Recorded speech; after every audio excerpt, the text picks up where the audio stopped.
Okay, cool. Hi guys. Welcome, welcome, welcome. Hope y'all doing good. I'm doing great. I hope you guys are doing good. All in good health, all around, you know how it is. So hi everybody, welcome to the stream. Good evening. It's still bright outside. I freaking love this. Hey Fire, how are you? Yeah, so hi, I'm Ashley, a character and creature concept artist and character artist in general for 3D stuff. Essentially what I do here on the Pixelogic channel is I take a sphere and I just kind of start mashing it around and creating a bunch of different shapes and figuring out what kind of a character or creature I can kind of make from these chaotic random shapes. It's a really fun exercise. It's not necessarily like once what I'm doing here goes straight into production. It's more of like a sketchbook kind of thing. So it's what I do here on the Pixelogic channel is the equivalent of what you would be doing if you had your sketchbook open and you just wanted to kind of doodle around. That's really what it is just doodling in 3D. So I recommend that you sculpt along with me. It's a lot of fun. I'm gonna be streaming for like 4 hours, right? Like that's usually the streaming block. So if you want to do some work with me, 4 hours is a great block of time to just kill, you know, essentially what I do. And also like if I'm going you know, quiet and you want to ask me a question, feel free, don't be shy. Questions are cool, questions are great. A lot of the time, like I don't even know what it is that I want to talk about, so if you want to just, you know, ask me stuff, feel free. I'll answer. Hey Kung Fry, hey Reaper, hey Yamin, how are you? 3:30 a.m. in Mumbai. Well, hopefully you're working from home, so that doesn't matter. Who's in the work from home gang now? Who's transferred to remote work at this point?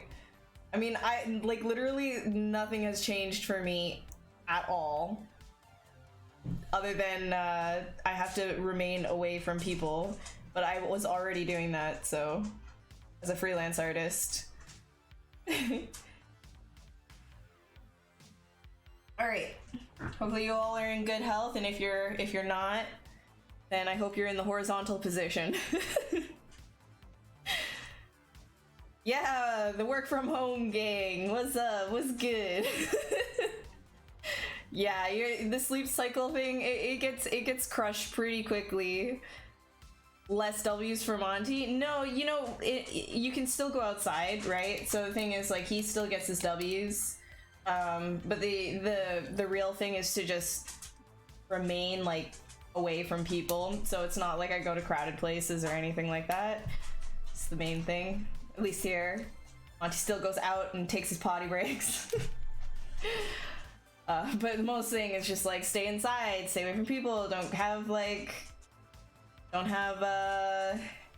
social gatherings, you know, wash hands, don't start hacking on people. My god, please don't start hacking on people. You're working on Golem? That's awesome. That's tricky. That's a lot of work. Doesn't see strange dogs. Yeah, don't let other people flatter your dog or anything like that. Like, just stay away from people. You just like take your dog out, do his business, maybe a 15-minute around the block. As long as there's not like a ton of people, then you come back in.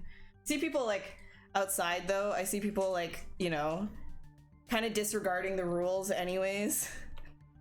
They're like, oh, you know what'd be a great idea is to just like, all the schools are canceled, but like let's just get all of the kids around the neighborhood like together. Like that would be so great, wouldn't it? Yeah, I don't know, people like need to be like strapped down or something. Hey Daniel, thank you. Yeah, thank you for hanging out. Danny, you know what? Just to spite you, I'm not gonna say it. I'm not gonna say it because you're not gonna say it. The second that you say it on stream, then I'll say it here. I won't, no. I'm not gonna say it because you didn't say it. And I'm offended. Like, quite frankly, I'm offended. Also, guys, if you don't know Danny Mac, he's a really great character artist as well. Does a lot of cute girls, and that's literally it. That's all he does is cute girls. He doesn't know how, like, if there even is another subject in this world. It's just cute girls. And you should go over to his stream when he's live, like tomorrow or whatever, and tell him to say that word that he typed in chat, because I'm not gonna say it. You should tell him to say it, and then also tell him to sculpt a boy or something. Okay, artists and monks, basically nothing will change. I know. I've been freelance artist. I was like, yeah, I didn't realize, like, what is that meme going around? I didn't realize my lifestyle was called quarantine. No, I'm glad that this is happening though, like, because we don't want people to be getting sick. So just be mindful, stay inside, unless your dog needs to do his business.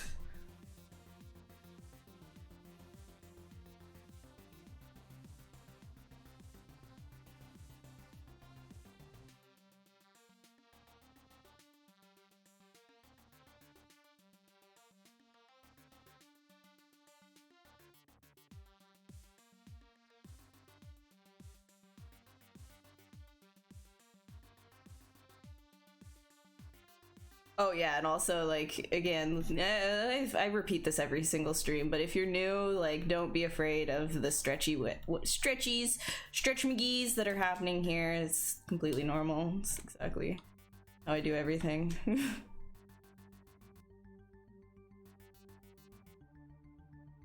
And if you have any questions, ask away.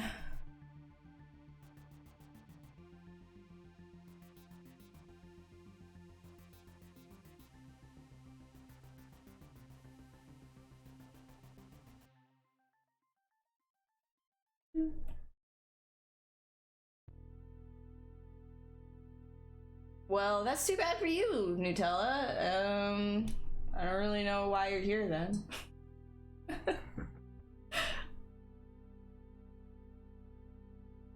You have some sugar? Stay away from mutant dogs? I mean, I feel like staying away from mutant dogs is a general rule that you should abide by your entire life, regardless of quarantine rules. Can you give some advice on retopology? Keep it clean. Try to keep things as quads, especially in deformation areas. So if you're gonna be rigging something, make sure everything in an area that will deform, like an elbow or like on the face, is you know, it's made out of quads, and your loops are, you know, following muscle structure and helping the rig, essentially. Like, if you're asking for general advice, that's really it, right? Like, I'm not gonna go out of my way to tell you that, like, triangles are bad, because they're not, especially in certain situations. You just shouldn't have, like, a ton of stuff like that going on, you know, in deformation areas. You know, I'm not gonna go out of my way even to say that N-gons are the devil, because they're not, unless it's in unless it's on a character model that isn't like on a fleshy bit, right? If you have like an N-gon for games or whatever, somewhere where it's not gonna be rendered or whatever, it's never been an issue.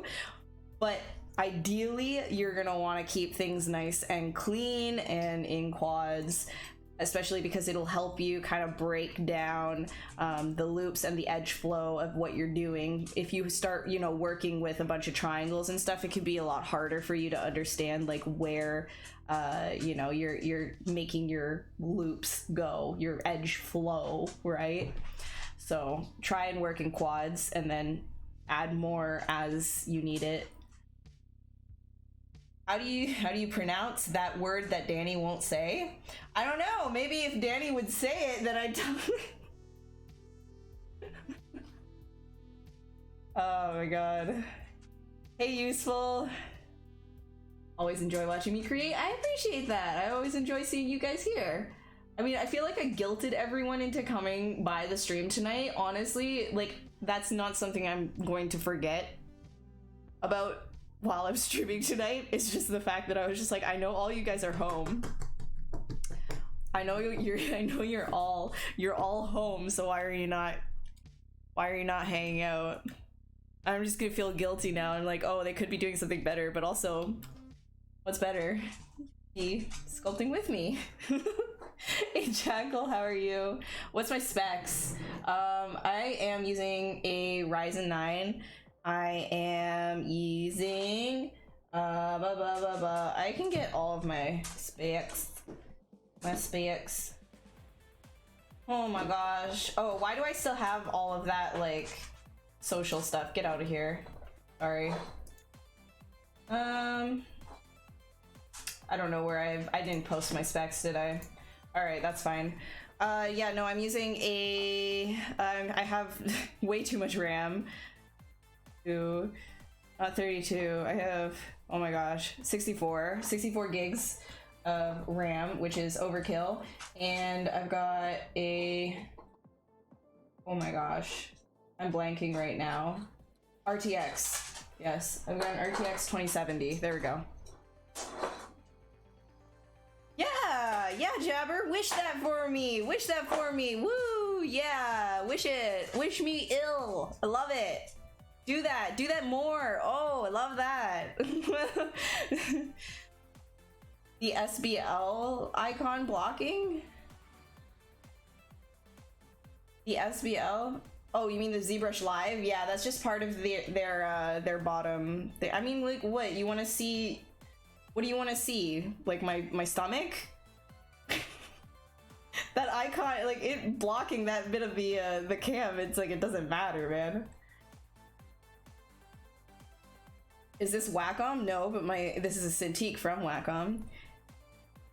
Hey, number N0839. How's up? How's up? It helps you focus on your art. Oh, sick. Okay, enough with that.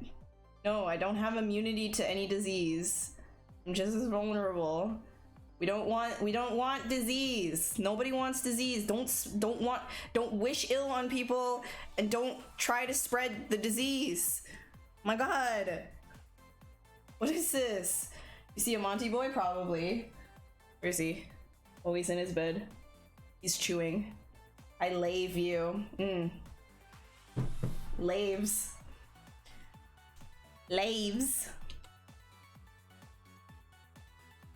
All right, anyways, I'm gonna get to sculpting. You guys tell me if you want me to explain anything as I'm going along that I'm like not, because you know me, I am just, you know, the queen of explaining things. That's sarcasm, by the way.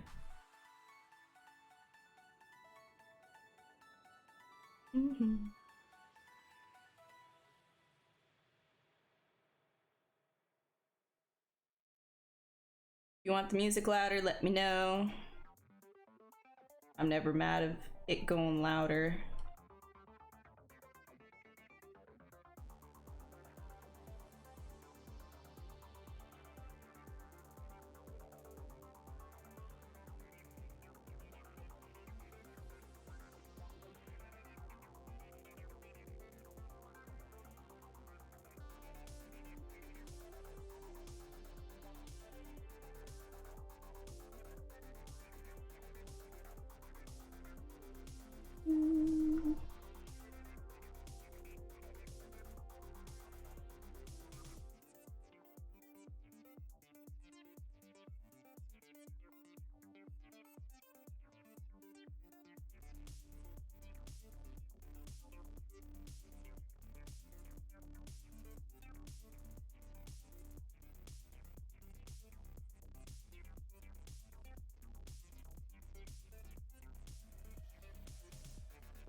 Do I have a favorite reference site or magazine?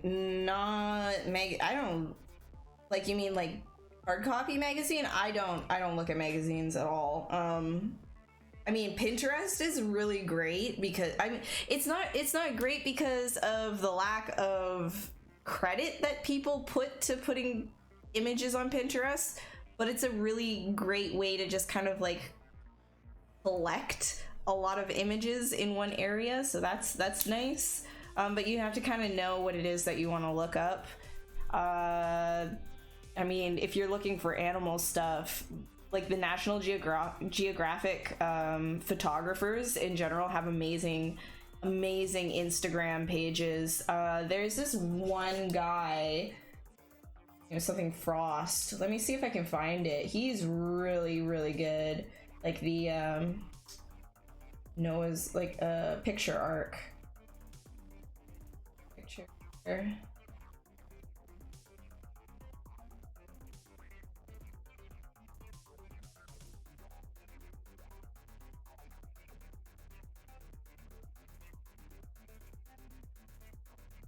I don't know if I'm going to be able to find that, unfortunately.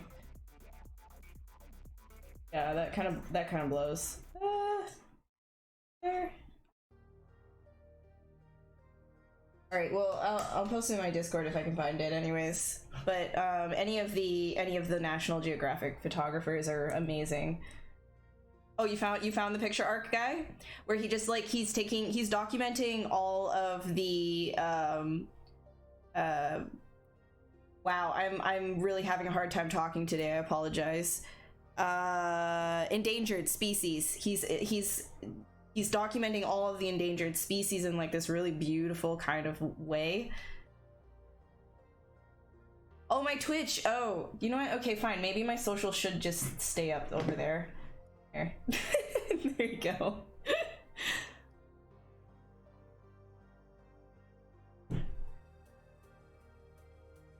How did I break into the games or 3D industry? So I'm actually not in the games industry that, like, really, I haven't had a game job yet. I mean, I'm open to it, but it hasn't really, like, been a thing. I work in film and television stuff, and a lot of it actually is animated things. So cartoon characters, things for, like, for example, the last film that I worked on that isn't NDA and actually released is Next Gen. And the stuff that I'm doing right now currently is for television, and I can't talk about it. It's like a series or whatever. But how did I break in? I went to school for animation. I got my bachelor's of animation. Didn't pursue animation at all, and then I just kind of, like, applied to a lot of jobs as soon as I got out of school, like, relentlessly. And I ended up getting into a 3D character artist position. I was very lucky. They really needed people at the time because I was garbage, and my lead at the time let me know I was not very good. But then that kind of was like a kick in the butt, like, to get better, and I did. So I got lucky. But I think it also comes down to the fact that I didn't stop working on my portfolio or anything either. Like, I was, like, constantly making new pieces that would help me get into better jobs in the future if I had lost the one that I got lucky enough to get at ARC, which actually did end up happening. It did end up happening. The entire company went bankrupt after I was working there for, like, a year and a half, and then it went. So it's good. It's good. Always work on your portfolio, right? Like, don't stop working on your skills. But it also kind of comes down to being in the right place at the right time. Like, I'm not gonna sit here and be like, yeah, it was all skill, like, like, pure, like, hard work or whatever. Like, no, I believe there is an aspect of luck that comes into it. Just kind of like, I really was at the right place at the right time. Because they hired on, like, a lot of people, and a lot of them didn't really have qualifications at the time. They were just, like, really desperate because they had like, kind of overbid on a lot of the projects that they had at the time, and I was one of those people that got in that massive hiring spree. They must have gotten like an extra 100 people in that hiring spree at that time. So that was kind of nutty.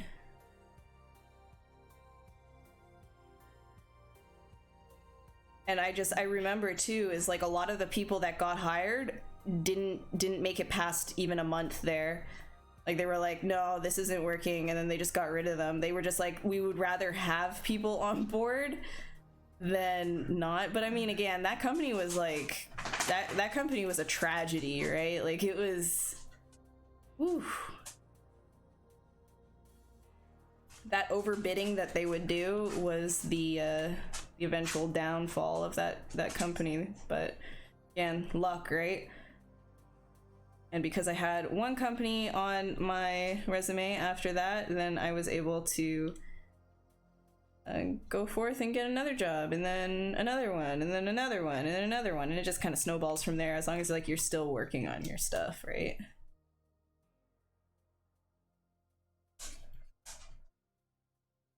How do I keep myself motivated? That one's really bad. Okay, so that one, I would say the best way to do that is to have as much of a balanced life as you can. I'm not a shining example of this, like at all, but I do know when my life is more or less balanced, that's when I feel like I want to do more work. So when I say balanced, I mean like you're not only staying inside by yourself with no socializing or anything like that, and you're just grinding, because just grinding on your work is not gonna, it's not a good idea. Like you're gonna get sad and lonely, and it's some bad juju, you know? So like even with this, like this self-isolation stuff, or quarantine, whatever you want to call it, you know, everybody working from home, it doesn't mean you can't be social, you know what I mean? Like you can still talk to friends, make time to play games with friends and things like that, and that's very, very important on top of actually doing work, right? But if you're doing like 16, 18-hour days, you're gonna burn yourself out, and you're not gonna be motivated to keep going. So yeah, you gotta really balance your life, and it's not even just about talking to people either. It's about fitness. Everybody, you know, is probably rolling their eyes. Oh, you're telling me to drink 8 glasses of water a day and eat my spinach and do my push-ups. Like, yeah, actually though, like it makes a really big difference. Like yesterday I was feeling like poo-poo because like I haven't been going to the gym because it's been like everything's been closed, right? So like now I've kind of had to transfer to running, not on a treadmill, but like running in the snow and stuff, which is fine. Like it's totally fine. And like avoiding people, obviously. And that's been great. But the thing is, like, I wasn't doing it, but then as soon as I did it, like today, for example, like I did it, and then I did a whole like full body, you know, body weight exercises to the point of failure. Like, you know, you push yourself to failure so that you like, you literally can't do another rep. That made me feel amazing, and I was like, okay, I'm ready to work. Like I can actually, I don't feel like a potato. I don't feel like a trash bag. You know what I mean? Another thing that I want to say about staying motivated, especially if you're like new to working from home, stop this whole like, haha, I can sit at my PC in my underwear and do my work in my underwear and not take a shower. Feels great, man. Like, no, don't do that. Don't do that. Trust me, you're gonna feel like an actual human embodied piece of garbage, like an actual steaming pile of crap if you do that. Don't do that. Take care of yourself. Like, get dressed like you were to go to work. Like, if you're a girl, put your makeup on. If you're a guy, I mean, put your makeup on. Like, you know what I mean? Like, do your hair some days. You don't have to go all out, right? But take care of yourself, because if you don't, you're really gonna feel like a melted, like, puddle of, like, human juice rather than an actual human being. So, do that. that'll help motivate you, especially if you're new to this whole like work from home thing. I feel like I'm a little bit of a veteran now. Got a couple of years of it under the belt, and that's like probably the biggest one is taking time to take care of how I look, even though no one's gonna see me.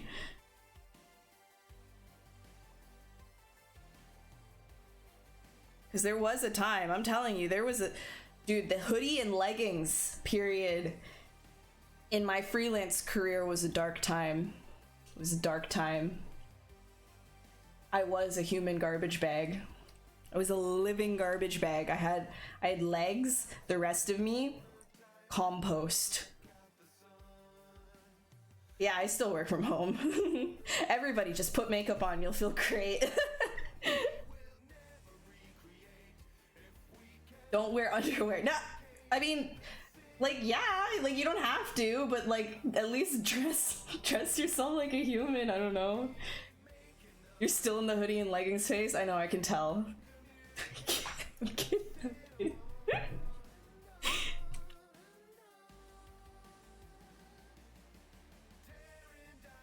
Alright.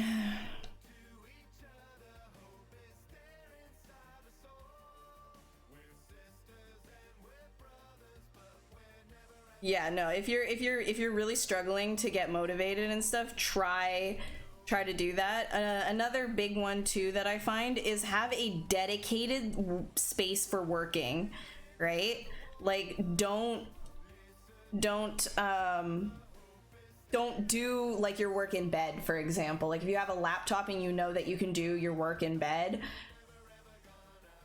that's a big no-no. That is a big no-no. Don't do that. Don't curse yourself like that. It might seem cool at first, like, oh my gosh, I can finally work from home. I'm gonna sit in bed and no, you're gonna literally, your feet are gonna get like that gross, like, you know like when it's cold out and then you wake up in like the middle of the night and your feet are like cold and like slightly like moist because it's like clammy, like, you know what, like your entire body gets like that.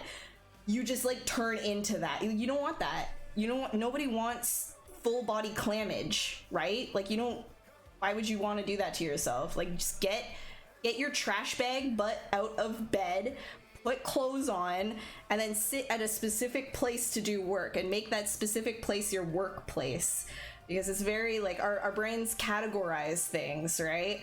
So if you categorize your bed to be both sleeping and work, you really aren't gonna you're not gonna get enough work done, because your brain is like, but this is the place of relaxation and sleep. And then when it's time for sleep, you're gonna be like, but this is the place for work.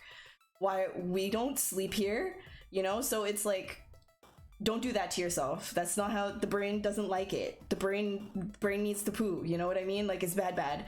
So make a place for just work. Do that. This is great. And then everything else can be elsewhere.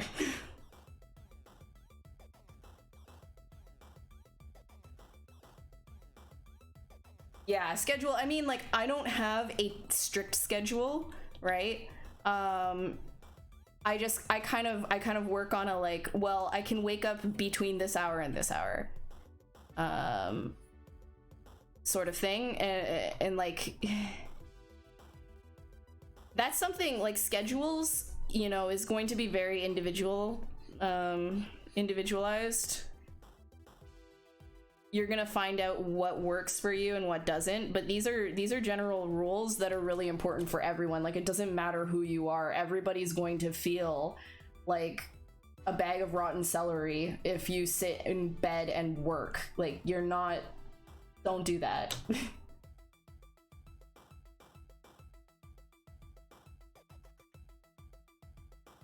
Yeah, by 11 a.m. like something like that. Like, I find, for me personally, working from home as much as I have already, I can't work on something super strict, right? So like even what Star Song said, like by 11 a.m., that's sort of an idea. So like if I wake up one day at 8 a.m., then I'll feel really, really great about myself. But if I wake up at 11, then it's like, okay, that's fine too. But like if I tell myself absolutely every single day I have to do 7:30 a.m. sort of a thing, and then I gotta go and make breakfast and eat it at 9, and like, you know, all this kind of stuff, like be very strict about it, you're gonna sizzle and like poof really fast. Like it's not, because you're gonna start getting disappointed with yourself when you can't hit it, right? Because you're gonna start making excuses for yourself, like, oh, it's okay if it slides a little, and you put more pressure on yourself because you're like, oh my gosh, like I'm not adhering exactly to my give yourself a little bit of slack. You're your own boss, you can do this, you know.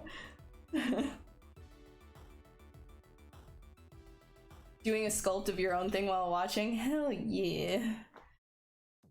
Yeah, don't mix the private spaces with the with the workspaces. Yeah. How do you control the angle and direction when you pull out the forms by the snake hook? I mean, it's just something that you kind of will have to get used to when you're working in 3D. I can't really like tell you how I control it exactly. I just kind of, you know, like I use AccuCurve to create very specific like sharp points, right? Like this. It'll pull to a sharp point, and if I have that off, then it won't. So I use that, and then everything else is just kind of based on where I'm looking, right? Like what angle it's at. So that's something that you're just gonna have to kind of get used to working in 3D. But yeah, if you guys have like any questions about working from home or anything, like you can ask me, you can ask like any of your fellow freelance artists that you know or follow on Twitter, if their DMs are open, I mean. But I feel like everybody at this time like this would be willing to give you a few tips, right? Because it's like, we're veterans of the self-isolation life. We know how to do this. What's the difference between a character artist and character model? No, it's the same. It's pretty much it. It really depends on like the studio though. Like maybe some studios might have character artists doing like all the sculpting and previs work and things like that, which is a lot of stuff that I do, and then remove them from the retopology and technical side of things. Now, I also do, like, most character artists also do the retopology and things like that, but sometimes studios split the two, so you can have like a character artist doing, like, they usually call them like character sculptors though at that point, right? So character artists entails character modeling, that usually. But again, like, when it comes to job titles, right? Like if you're any kind of a job title will be dependent on the studio setting that up.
I mean, I'm surviving as a freelancer, right? But I also have like, I have a network. So if you don't know people, it's a little bit harder, because it's like, it's harder to get the ball rolling in terms of studios or even individuals trusting you as an artist to get things done. But if you already have experience like in a studio like I did, then it makes it a little bit easier to get clients. But I'm surviving. I'm getting by. I mean, I'm not the richest person in the world, but I'm getting by. Hell, I wouldn't even say I'm close to rich, but I'm getting by.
How am I getting things about my character? You don't use any reference. It's called a visual library, right? So this sort of a thing I wouldn't recommend you do if you don't have, if you're just like getting started with art in general, because you probably don't have that visual library built up. So I would always recommend, you know, if you want to learn, right, if you want to get better as an artist, to have references. But once you've done a lot of studies, once you've done, like, you know, you've started to build that foundation, then you can start doing a lot of like sketchy stuff like this and just pulling from your mind.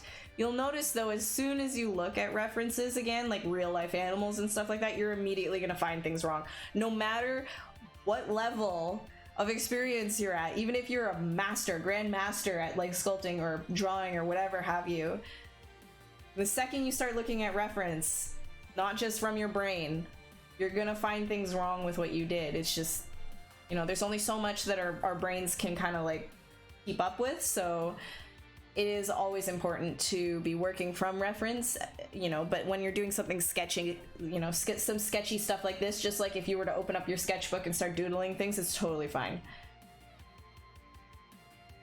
How's it going? Good, Scott. How are you? Have I tried 3D printing my personal models? No, I have not. I have done some 3D print work for other like individual clients, but I haven't. Not for me. How to get those wrinkles on the neck? You're new to this. Oh, this stretch. It's like polygon stretching. Like it's like bad. But what we're gonna end up doing is dynameshing, so all of this becomes usable geometry. So you can see like it's like each individual polygon, like everything's kind of like, it's fine up here, and then it starts like we get stretchy. Like we're going off the deep end, right? Like this is a lot. It's a lot, but it's okay. You know why? You know, are you gonna say it with me? You gonna say it with me? Dynamesh. Yeah, that's right. If you said that with me, then you're smart. Thought I was gonna diss you, but I didn't.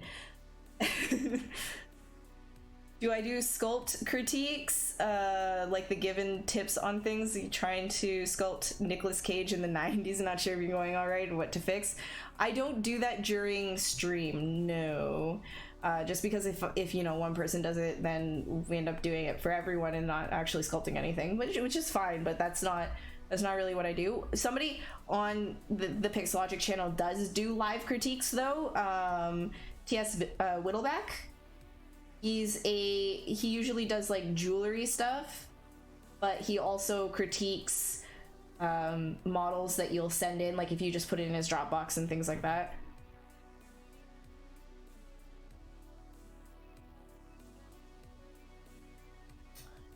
Do you ever block out shapes using Z-spheres? You try it, it's pretty convenient. Yeah, no, I've done that before. It's not like a common thing that I do. since like throwing down primitives now is just like hella easy. Like something for like, I don't know, fingers, hands, more complex things like dragon wings or something like that, I will use these spheres just because it's way easier to kind of like finagle things around and, you know, fingers and, you know, it's, yeah. So I'll use these spheres for that usually. Just wanted to ask, how do you switch brushes so fast? Keybinds, yes, keybinds. I've got, so your best bet for keybinds, and no worries, you can go, no problems. But your best bet for keybinds is to put your favorite brushes on the keys 1 through 0. Or if you have a tablet like this and you prefer not to use the keyboard, then you can just put your keybinds on these buttons on your tablet. But if you're using a keyboard, which most of you guys probably are, I'd recommend 1 through 0 as your favorite brushes. And that's sort of like how I'm like spazzing around everywhere. I've got my favorite ones, the ones that I use all the time, just 1 through 0.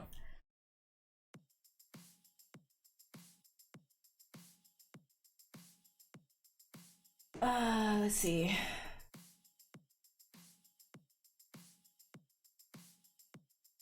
Okay, got everything. I'm gonna get rid of these socials. It's really obnoxious that they're there.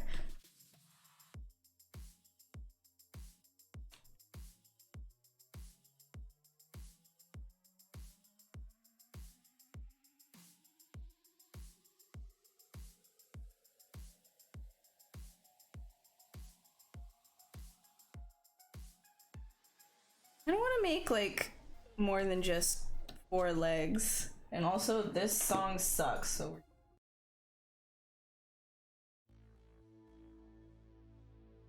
58 watching, smash that like button. Hell yeah. Keep getting an error using UV Master to auto UV this 3D scan you made with a phone. You might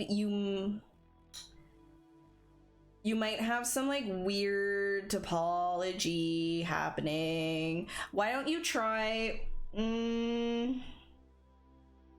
like fixing the mesh integrity first?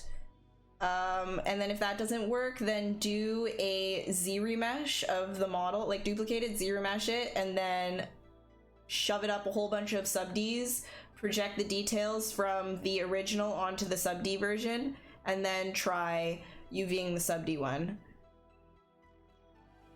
You did auto retopo, you tried mesh integrity. I don't know then, man. I don't know, man.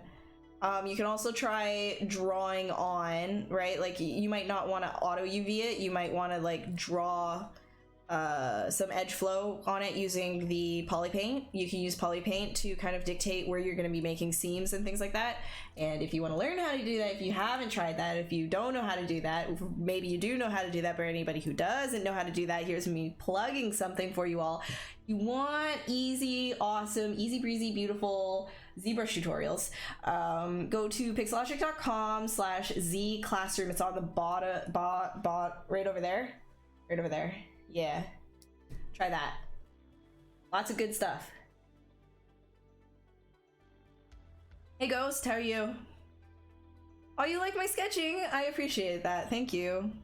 Wouldn't this be easier if your model had a higher poly count? How do you decide when to increase? So I actually find it way easier at a low resolution because then things move around really easy and I can focus on the overall silhouette of something. If it had like a really high poly count, yeah, you could just like, carve away at it like traditional clay. You could literally be like working that way. But I do find that things get a little bit messy, and if you are like me and you like to kind of have a bit of a clean, and I say that like ironically too, because it isn't really clean what I'm doing at all, but when I Dynamesh it, it kind of like maintains all of these artifacts. If you like that, then I wouldn't recommend doing it the super high poly version of the super high poly way of sculpting. Somebody who does do that though is TS Whittlebach. He does a lot of really high res sculpting. Instead of like keeping it low res, he goes like he like jumps way up there and just starts chipping away at it, and he's very good. So there there are, like, you know, whatever way you get to your end result is how you get to your end result. I just find this is a lot faster, especially for sketching and making yourself focus on the lower resolution, but not just that, but the overall silhouette of your character slash creature. I think that's really important because the silhouette is always going to be your first read, right? So when I say read of a character, it's when you're looking at a character. When you look at something on the screen, you're reading it. So your first read of something will always be the silhouette. You know, you're not going to see everything on the inside of it. You're going to recognize, is that a human silhouette, right? Is that a cat silhouette? What is that like? Is it interesting? Where's my eye going? How are the outside shapes, the outside forms leading my eye around that overall overall silhouette? So that's what you read first. And so I find it, you know, you have to get that nailed kind of before you start jumping up higher. And that's when you know that you want to jump up higher too, is when you have all of that in place.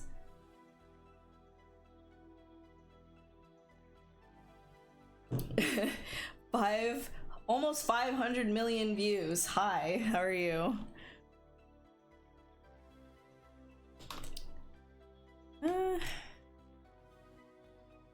Probably do this.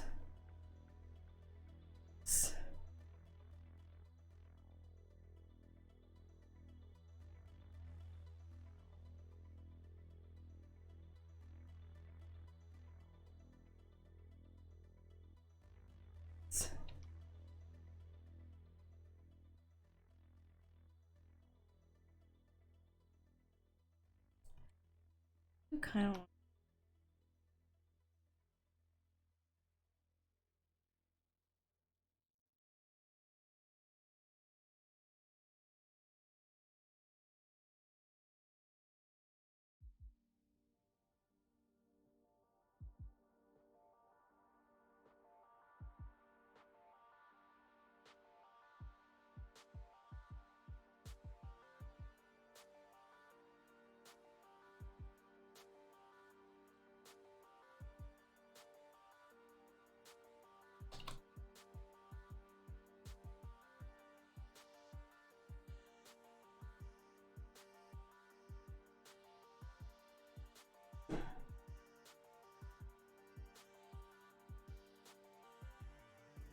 I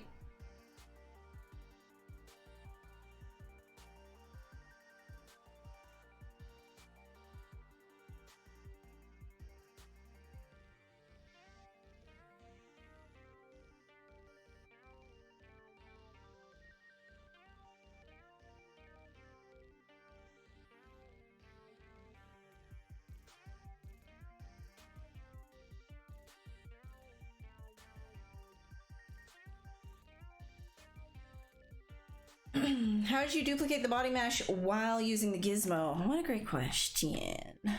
You hold control down and then move something. It's hidden though. I'll delete hidden and then close holes. So if you hold control down and then drag, it will duplicate it and mask off the original. So that's usually what I do instead of using duplicate. Yeah, no worries, Ghost. Have a great night. Good night. Good night.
Alright, so I'm gonna definitely be splitting this guy off. I'm kind of thinking with this, like it's got a little bit of that, like, you know, that crusty headed dino?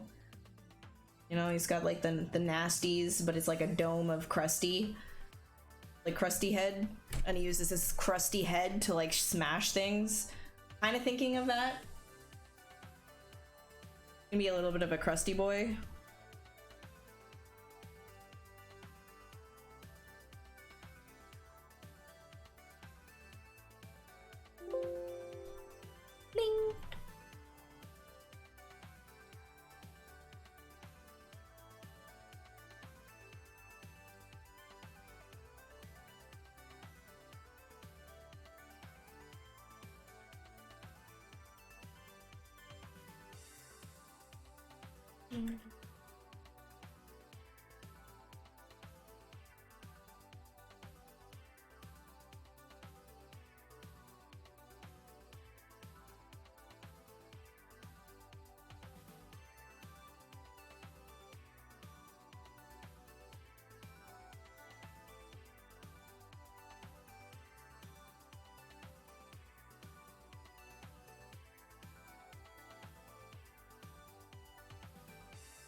Did I go to art school? Yes, I did. I did. Went to college for animation. And before that, I was in a high school that was specifically for fine arts. So I didn't get any elective choices or anything like that. It was just all fine arts, like studio time. Like they didn't really teach you anything. They just kind of like let you paint stuff. They're like, okay, here we go. Studio time. You're a fine artist. Paint some conceptual thing. I hated it. I loved it, but I hated it. And then I got into animation. And I thought I wanted to be an animator. But I didn't. But I graduated anyways. Now I'm here.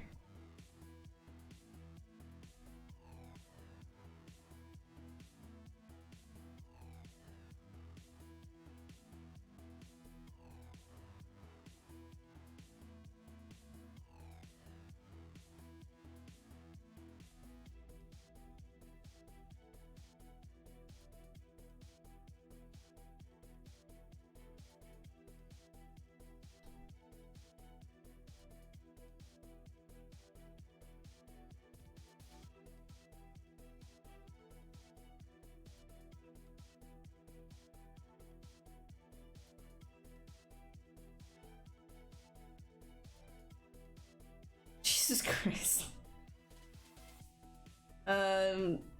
For post college is such an eye opener for a CGI. Yeah, I know. I know. Honestly, like you can learn so much 3D stuff online that it's like, why schools? Why?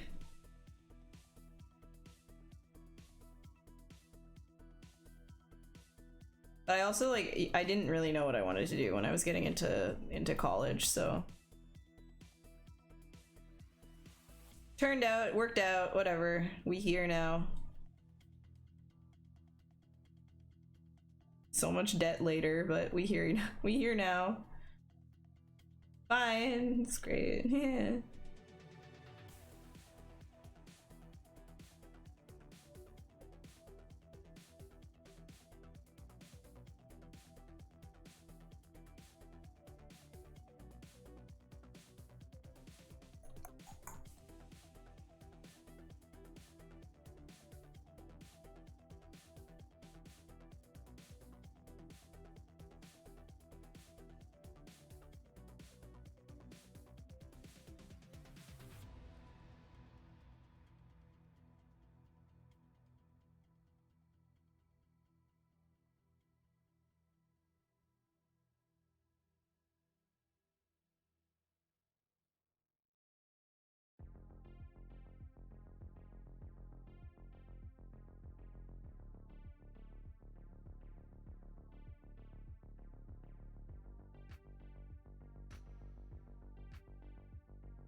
Nah. Yeah, I don't like that. I'm gonna do something a little different.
Game art major, you work in IT support? I mean, life be like that sometimes, though. It's all good. As long as you enjoy IT. Do you enjoy IT?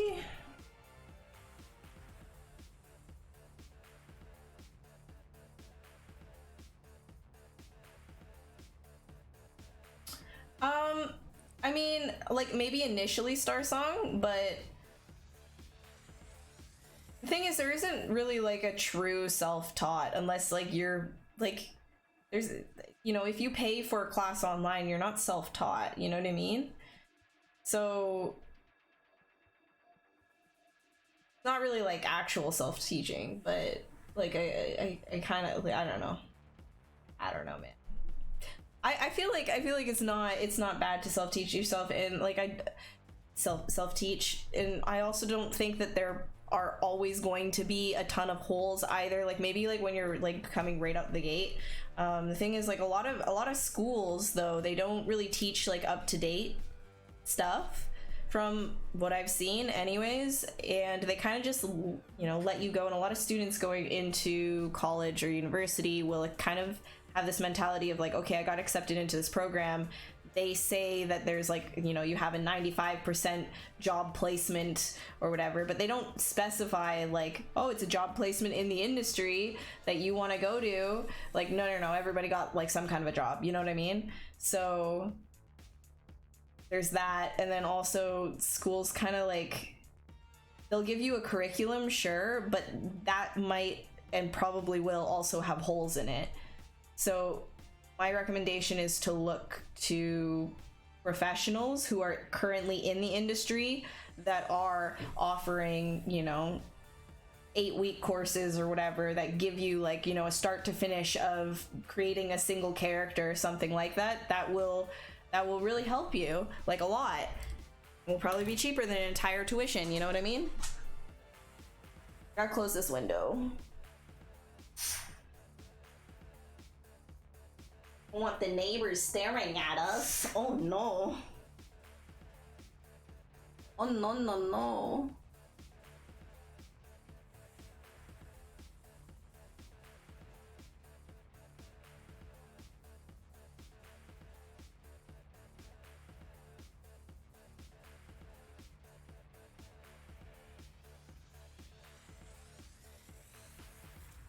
Hey Asim.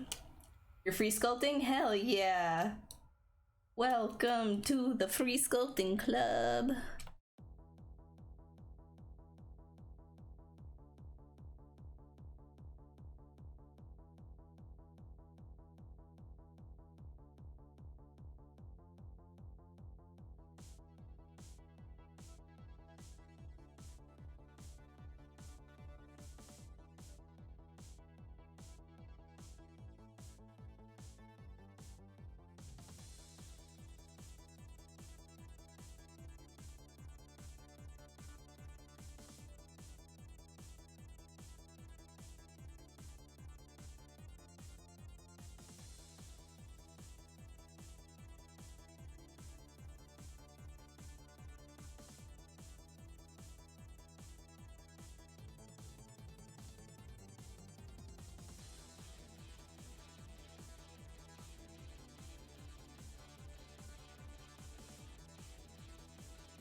Was my favorite character cartoon? Oh, my favorite cartoon character. Oh no.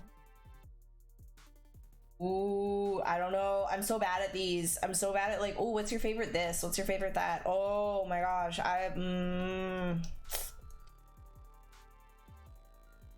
used to draw like crazy when I was younger.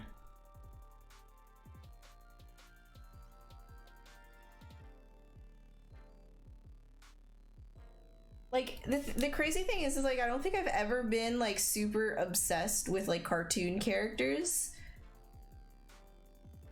Other than like, you know, Pokemon when I was younger. I used to draw Pokemon and Digimon, and then I just got right into dinosaurs. I was just drawing dinosaurs like crazy.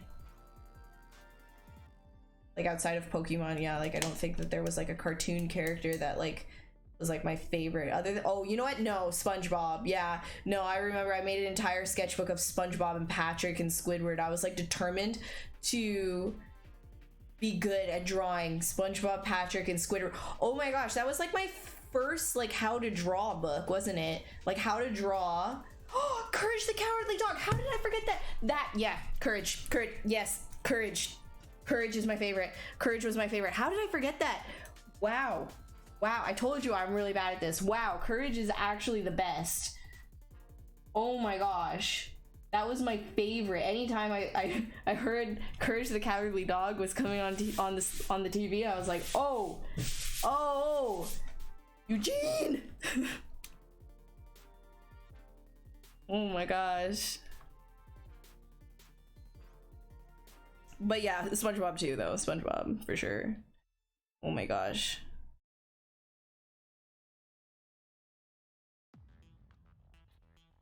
Yeah, I wasn't really like thinking too hard on that. It was crazy. I don't know why. Why did I forget about Courage? I watched the crap out of Courage. Stupid purple dog, man. Dude, and they were abusive to him too, like always throwing shoes at him and locking him out and telling him he was a stupid dumb dog. So abusive.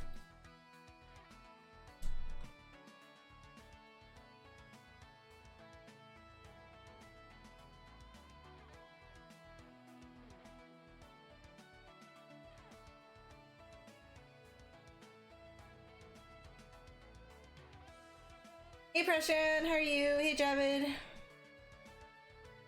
But can they soul bond? Okay, like Rick and Morty is like, they're in like their own category, and I wouldn't say that they're my favorite either, but I do enjoy some good Rick and Morty. Man, I don't know, like when I was younger, other than SpongeBob, like, because I never drew Courage the Cowardly Dog, even though I loved it, I never really drew that. The other stuff that I was obsessed with was just video games, like anything to do with Master Chief. I drew so much Master Chief. It was a problem. I was obsessive. I was an obsessive grade 9 kid that just drew so much Master Chief. Does anybody remember the YouTube series Arby and the Chief? Because that used to be my like favorite thing. My Rafflecopter goes swah swah swah swah. Don't worry, it's gonna be K.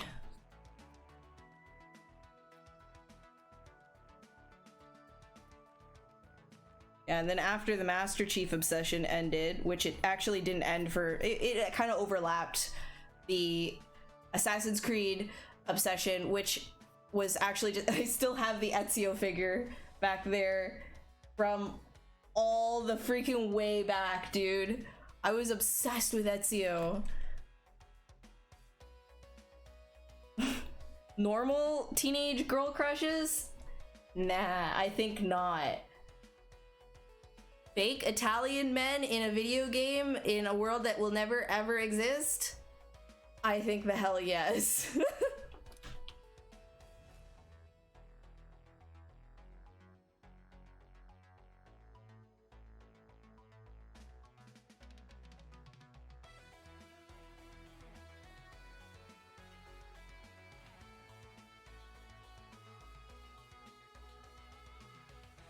Star Blazers.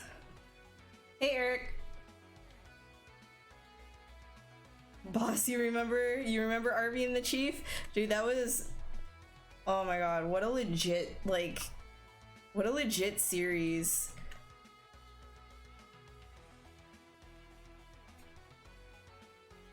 Honestly, Arby and the Chief was my favorite, over top of Red versus Blue. Like, hands down, Arby and the Chief, like, oh my gosh.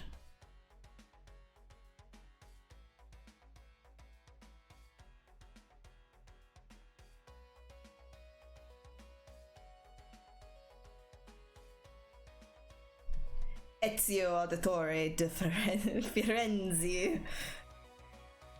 I can't, I don't have an accent, but yes, that, exactly. So I could just just go with that.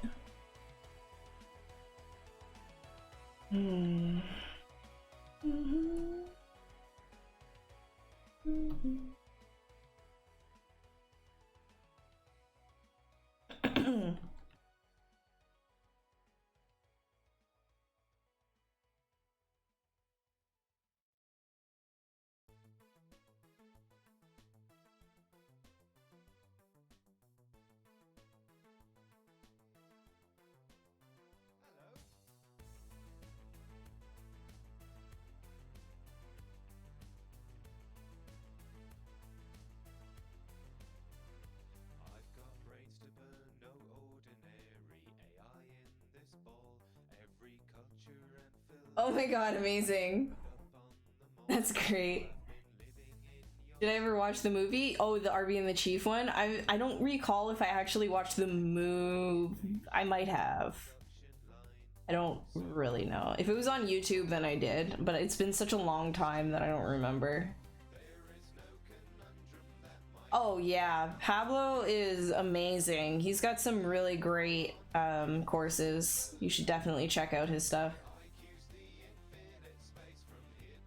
And Ed and Eddie! Oh my gosh, how did I forget about that one too? I hated the style of Ed and Eddie, but like the writing for it, just like it was just, I don't know, like there's just like there's something about it. It just is so messy and dirty and just screams 90s. Ed and Eddie, wow, dude, man.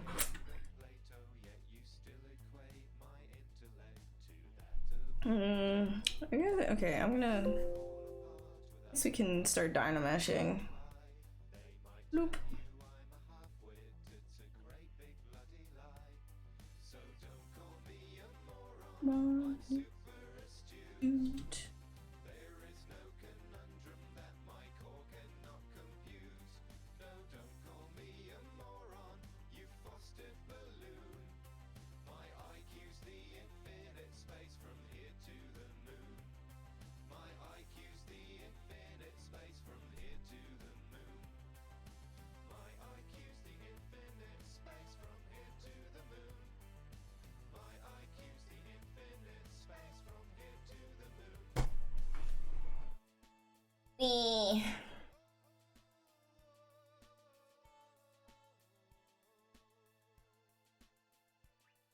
Oh boy. This thing. Oh, we don't. Okay. You're wowing like Owen Wilson. Wow. Wow. Wow. Wow. Wow. Wow. Somebody, so you know those lightsabers that, oops. That was a mistake-o.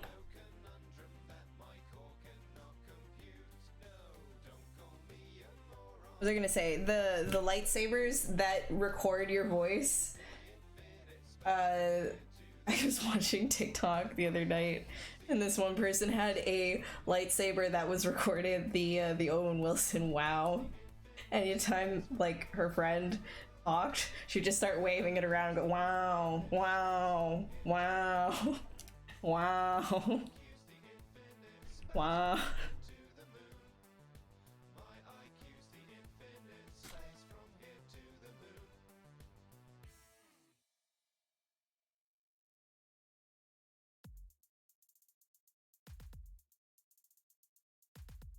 let's try this again. We can go down though. We can do like 7.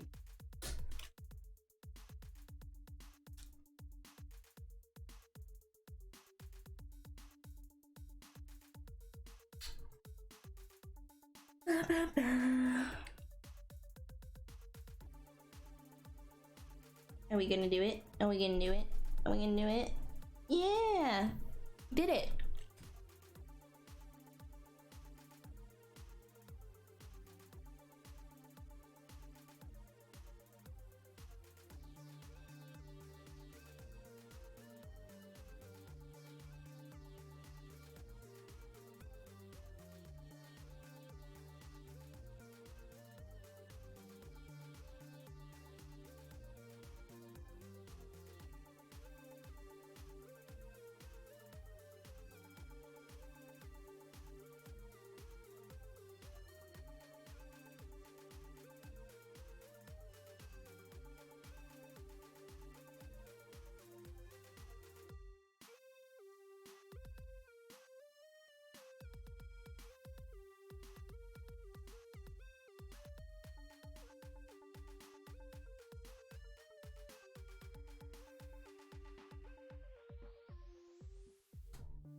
My light gonna go out?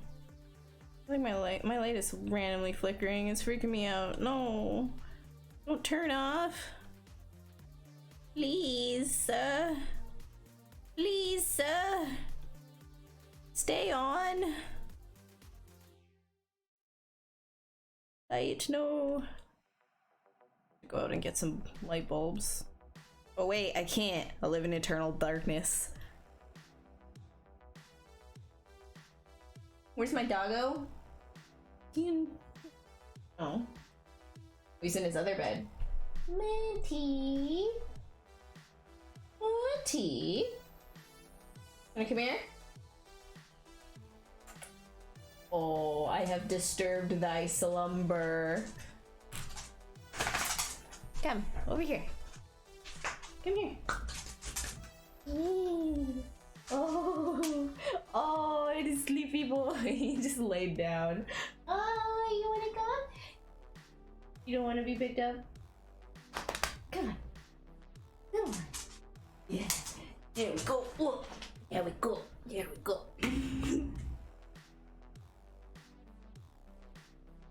Nope.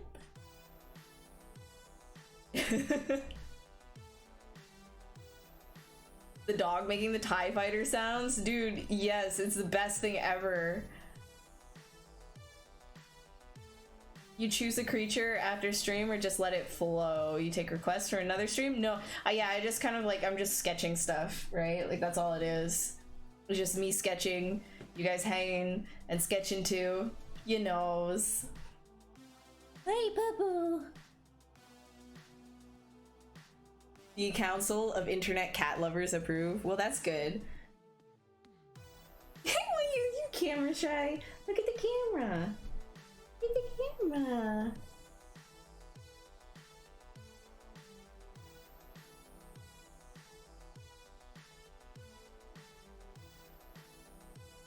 Are you doing llamas? There you go. That's a good boy. That's a good looking artist. He's shy. He's really jumpy. Like he's really chill when I'm holding him like this, right? But like when he's like on the ground, just minding his own business. He's minding his own business. If I even just like touch his back, he like jumps. He's like, oh my god! Like he's really like. He's a jumpy boy. Like even when I like touched his face, it's just there when he was looking away, he went, whoa. I was like, what are you doing? Hey, Alice. Hi, Alice. Hi. Oh, good hug. Oh, yes.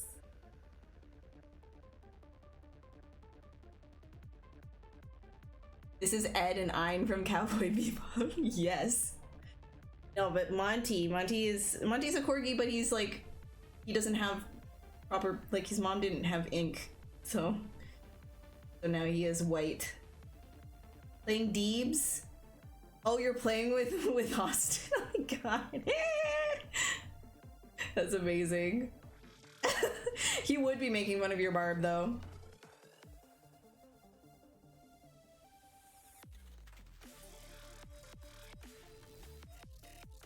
Deebs. We got too many. Back in. Wait, who's this? Do I know you? Do I know any of you?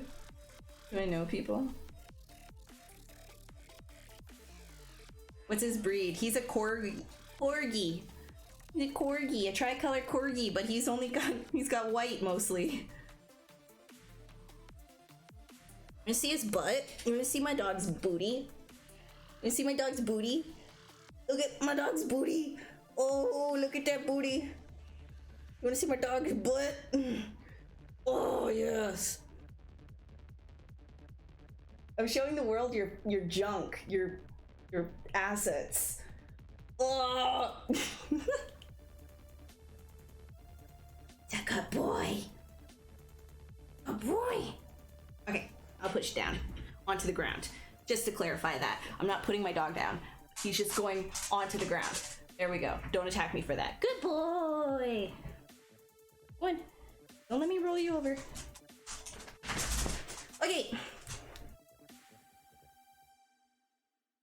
He's heavy, chunky boy. He's only like 25 pounds. It's not bad.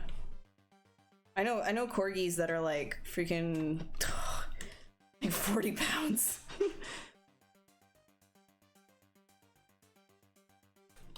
Not okay.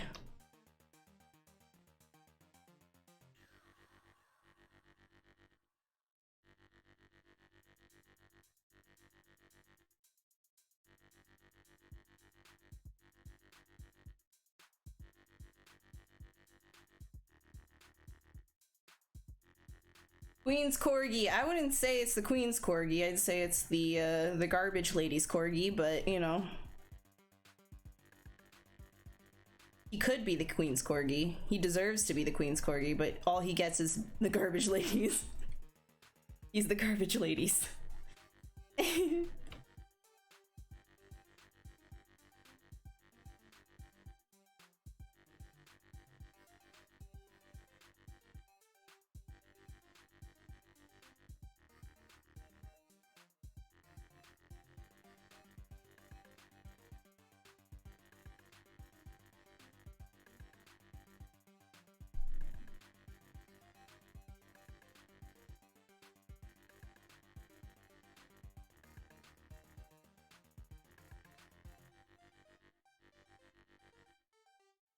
How dare I? I can diss myself as much as I want to. How dare you for daring me to whatever you're doing?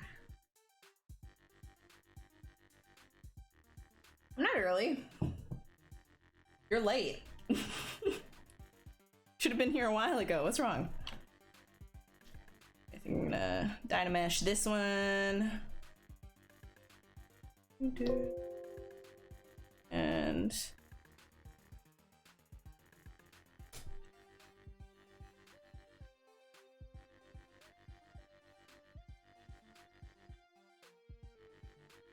oh, thank you. Thank you. Been talking too much for this one. Haven't gotten anywhere. But I appreciate your compliments.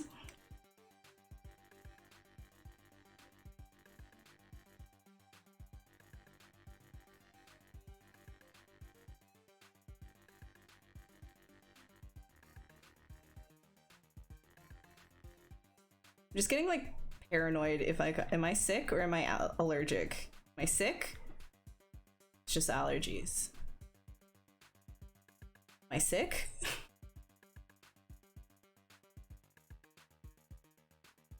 No, can't tell. Probably just allergies, but it could be.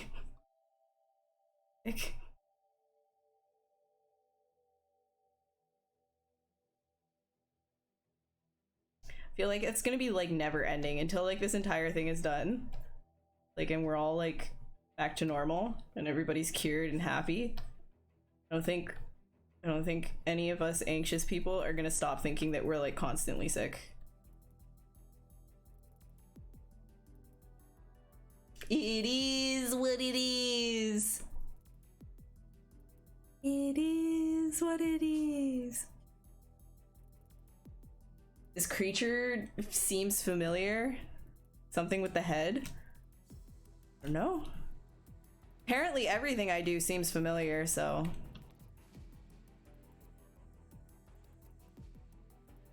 Maybe it's just me.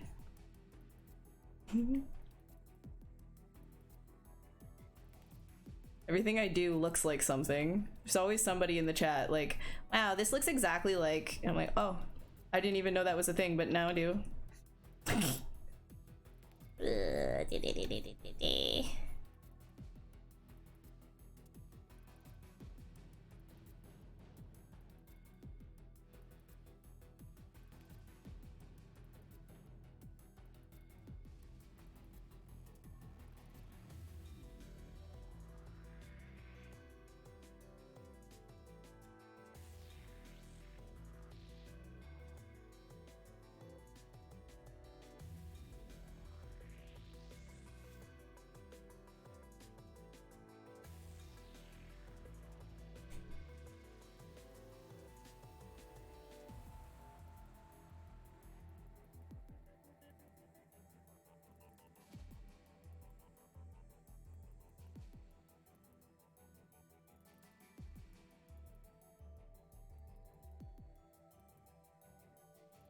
Looks unique.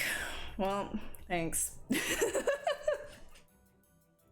Wow, I have a personal style. What? Really? Is my personal style just like a bunch of lines that kind of like go all over something really like basic? But I figured it is. This guy had feathers or hair all over its body, then what would you do to make it? If it's just for illustration stuff, fiber mesh, and then I do a paint over in Photoshop. If it's for an actual, like a real working, functioning production model, likely I wouldn't be the one doing that. Right? Like if for Viz Dev, I would just use fiber mesh and like a mixture of like maybe some skin detailing to make it look like there's like pores underneath or something like that if in the sparser areas. But it also depends on what style. Like if I'm going more towards like a really detailed sort of thing, then I would use fiber mesh. If I'm not, if it's more stylized, then I probably wouldn't use fiber mesh. I would probably use like clay. I would make like, you know, really chunky feathers and stuff like that. So but like, yeah, like, sorry, back on track. Wow, I just lost it right there. I'm not okay. If you were doing a production model, then it's usually a groom inside of like, I don't know, XGen or something like that, depending on what the project is and what you would be working towards. Like, you know, is this going in a game? Is it going in a film? If it's going in a game, then you'd probably use hair cards. If you're putting it in like, you know, a film and it's going to be pre-rendered, then you're going to want to use like XGen and do like an actual like hair groom or Yeti or whatever it is that you want to use. My candlelight modeling, yeah, I know. I'm the old masters. I work by the candlelight during the bubonic plague. The Renaissance was born.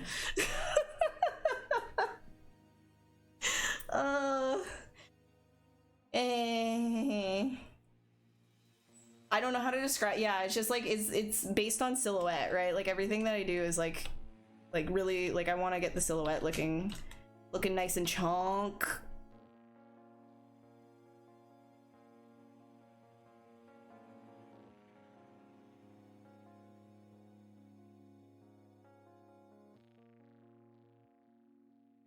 Wow.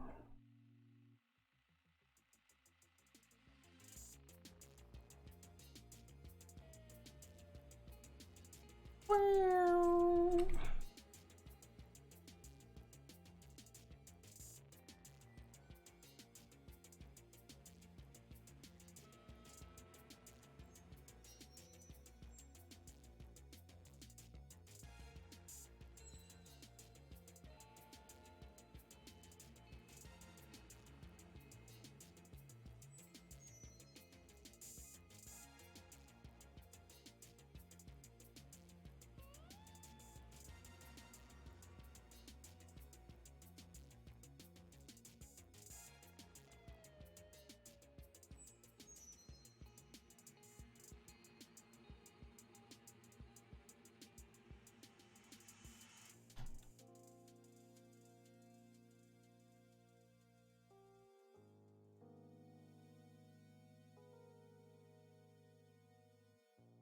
like. Let's make that droop. Make it hang. Make it sag. Are you really doing creatures right if you're not using the word sag to describe everything that you're doing? Saggy. Sag. Sag. Saggy, saggy, saggy, saggy, sag, sag, sag, sag, sag, sag. Sagging. Sagging.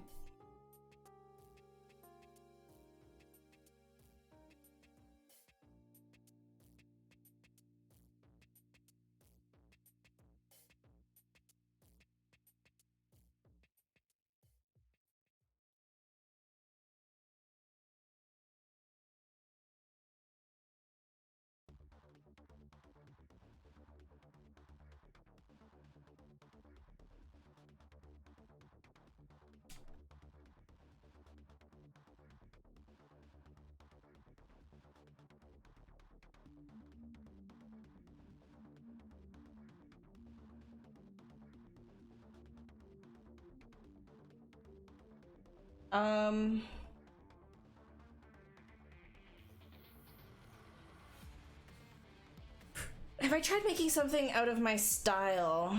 Yeah, no, I have to do that all the time for work, right? Like, so if I'm working for a production, it's not always my style that they want me to adhere to. Sometimes I get hired specifically for my style. They're like, just go with it. We want your style to influence like the R&D aspect of what we're doing, right? And then I'm like, hell yeah, I get to do whatever I want. Here's some lines, here's some shapes, you know what I mean? But then if I'm doing production stuff, like there's usually other concept artists and I gotta kind of go melting pot style with them, right? So it's not my style. Like I gotta pick up what it is that they need. And that's part of being a character artist.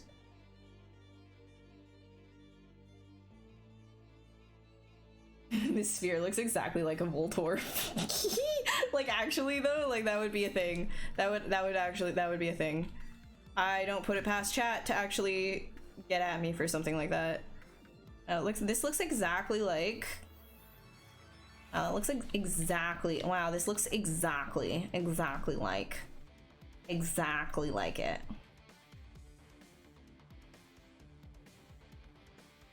Like, no, you're lying. On the other screen, this, like, exact thing, it's over there. I'm being, like, so salty right now. I'm sorry. I love you all.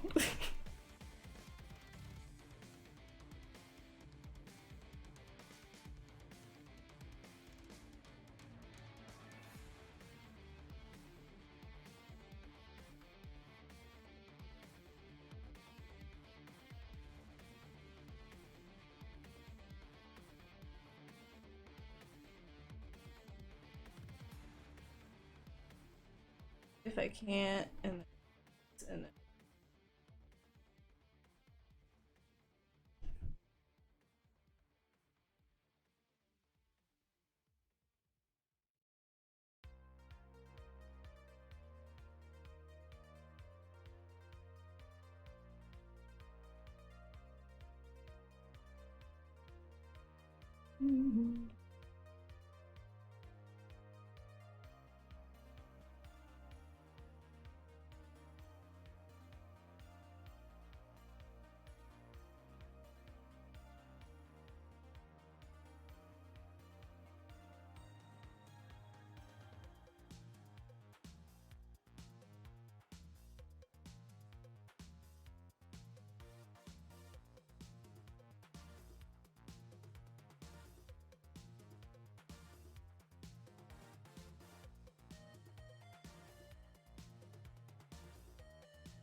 Mm-hmm.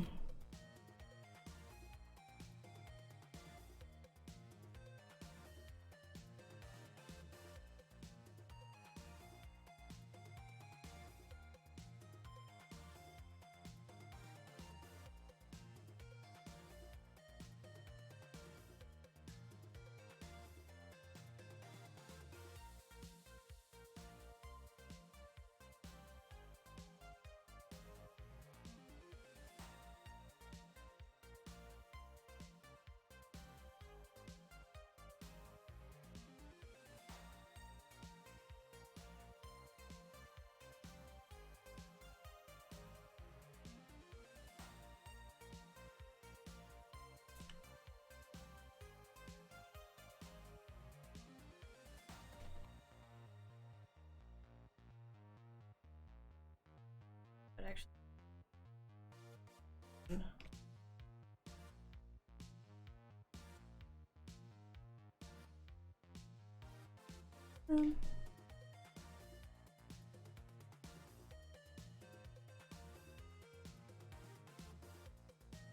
It's clip time in the cube time. What did I do? What did I do that deserves a clip? It's been a while.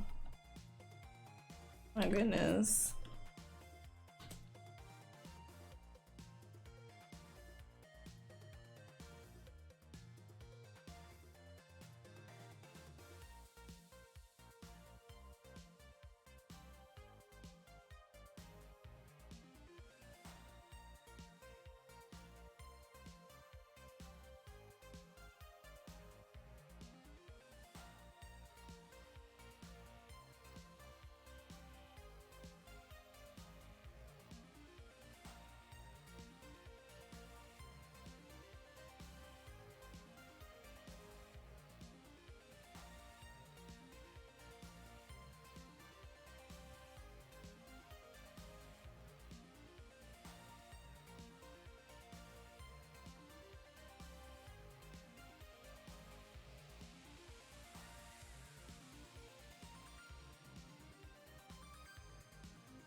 How long is the stream gonna be?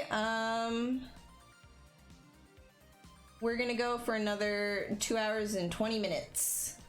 So until 10 p.m. EST or 7 p.m. PST.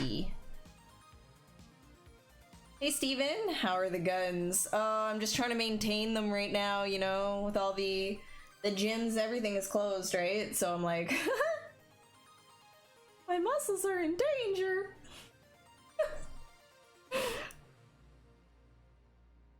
Any tips for developing an intuition for secondary, tertiary shapes, and how's life? Everything good? Everything's great. Everything's fantastic. I live to be inside, so this is great. This is fine. Everything's fine. An intuition for secondary and tertiary shapes. Honestly, this intuition, your best bet is just keep doing it and look at like a lot of different images and just try new things, push yourself outside of your comfort zones. If like, you know, I use this example, the last stream that I did, the example that I was using was hands. So a lot of people are uncomfortable with hands. How you stop being uncomfortable with hands is you do a lot of them. Do a lot of hands. Do them. Do the hands. Do tons of hands until they're not uncomfortable anymore and you actually end up liking them. Basically, the idea is to smash your head and your face, specifically your face, against your monitor enough times, doing the same thing over and over again until you like it. That's my tip, is just do it until, do the thing that you hate until you like it, and then you'll develop an intuition for it. I know that's not like really like helpful either. I'm trying to like, I know it's like kind of memey for me to say something like that, but like I really like developing an intuition does come from like just doing it a lot, and it will develop from your observational skills. So if you're looking at something and actively analyzing it, you're not just looking at the picture, but you're asking yourself, like, as you're looking at the picture, where are the primary, secondary, and tertiary forms? And then, you know, building on that in a sculpt and learning from that, learning to break things down, then your observational skills will directly affect your intuition, because you're practicing creating a visual library, right? And so that's sort of what you're doing with like everything. So just break things down to is like the absolute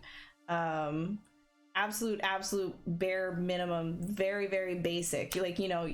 And yeah, you're oh my god, you're asking, so Vasquez, you're asking me to teach you how to have intuition. You know how absurd that is? You know how crazy that is? I'm literally telling you, like, you're saying that I'm a terrible teacher, like, sure, okay. But, like, also, you're telling me to teach you intuition. Like, you gotta break things down. You gotta observe stuff, right? Like, so you gotta be smart about it, first of all. Look at what your subject, let's say it's a cat, right? You wanna learn how to sculpt a cat. You look at it. Where are the primary shapes?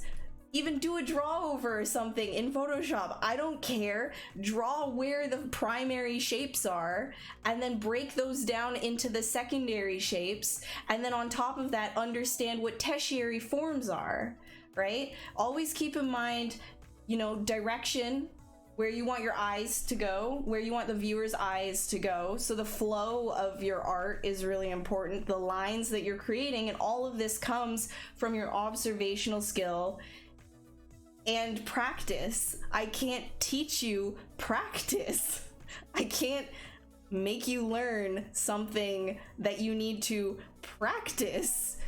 I can tell you though that intuition comes from these things.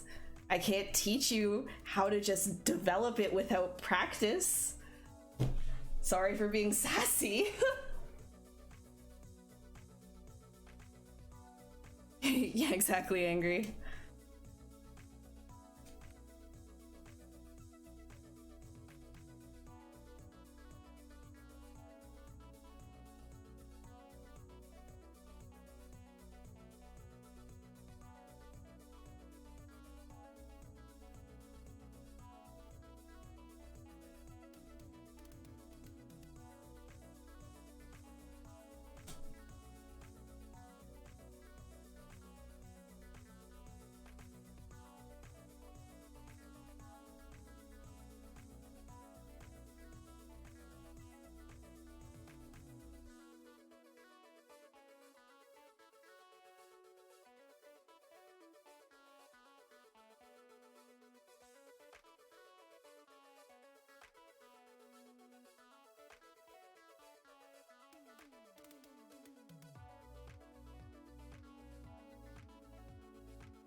Honestly, good luck, Vasquez. Honestly, like, good luck, my man. Good luck. If you're expecting, I'm gonna say this to everyone, if you're expecting to just get better at something by watching tutorials and then just like watching them but then not putting it into practice, if you expect to just get better, like, you know, what's the magic thing? You go and ask a professional, like, hey, how do I just be good? And then expect that professional to just give you a magic answer. All of it, it's not gonna happen. It's not gonna happen.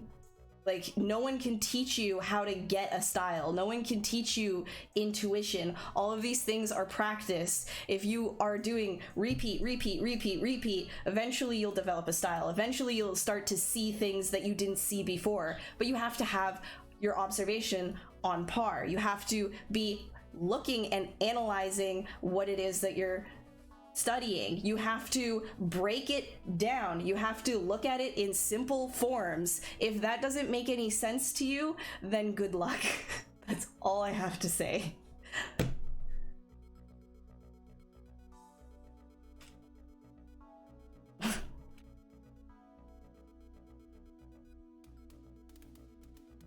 Observation is a practiced skill.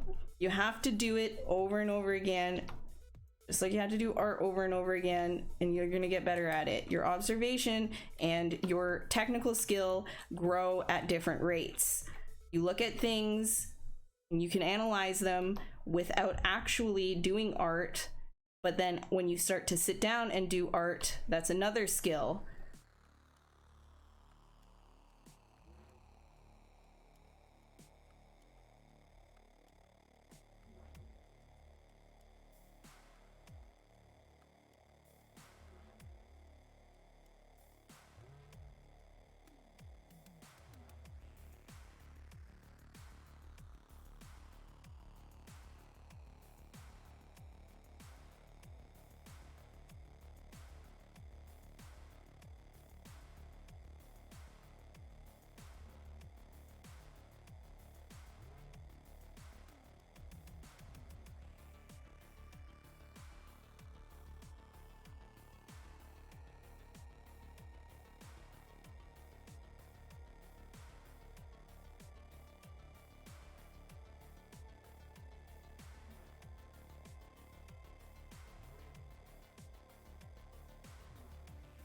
Probably do one of these and then put the other ones in front. I don't need to do both of them.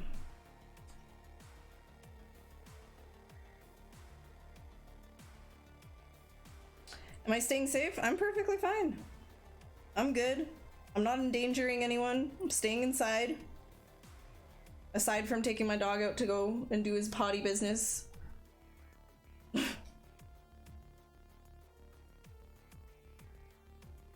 How you guys? Knowledge. The big knowledge. The big brains. Big brains.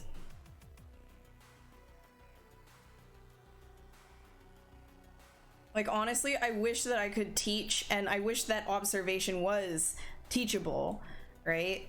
Like, in a way, like, you know, you could, it's one of those moments where you can like point the horse to the water, but they're the ones that have to drink, you know, like the horse has to drink. Like, it's the same kind of thing, right? Like, you can point, like, that's where it is.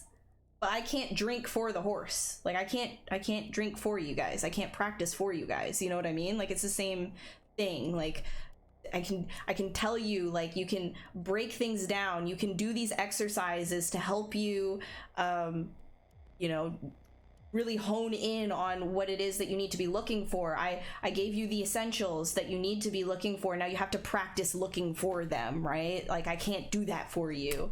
So I wish I could. And I wish that other people could teach me, because then I could be even better at it myself. But it's not, it doesn't, sorry.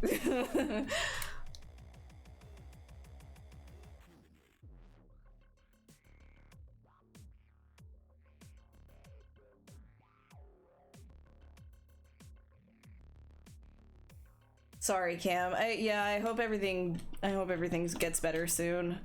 Stay inside. Stay inside. Don't leave. Don't touch anyone. Don't talk to anyone. Be alone. Isolate.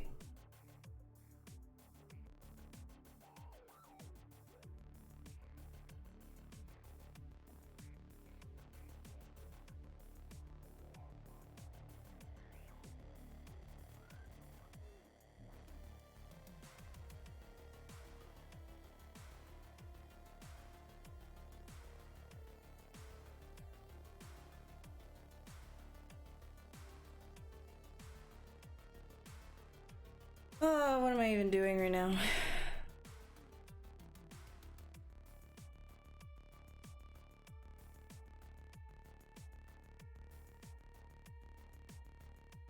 Isn't that like the main question? What am I even doing?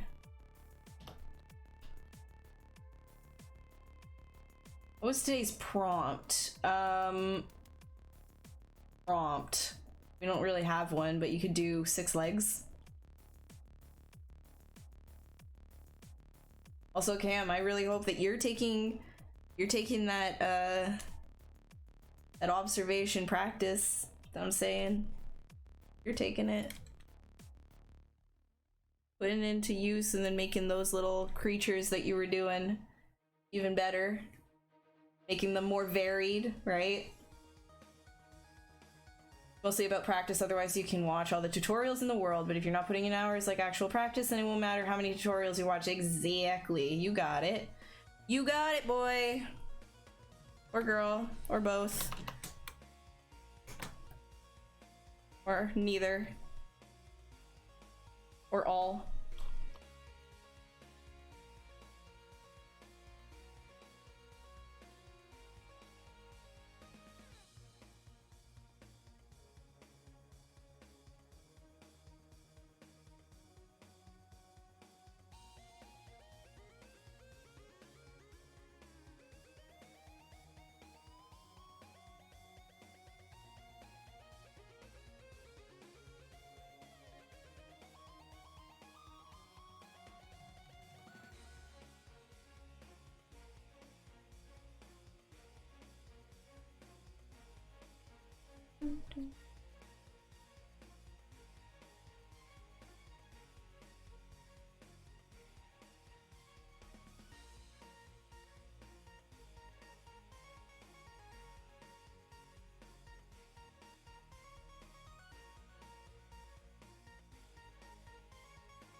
Dynamesh that.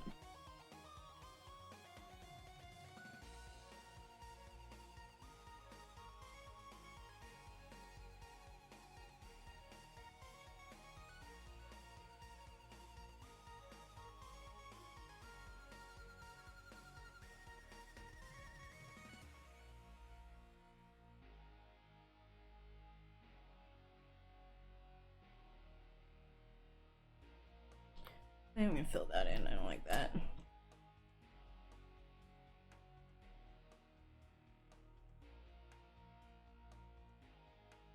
This instead.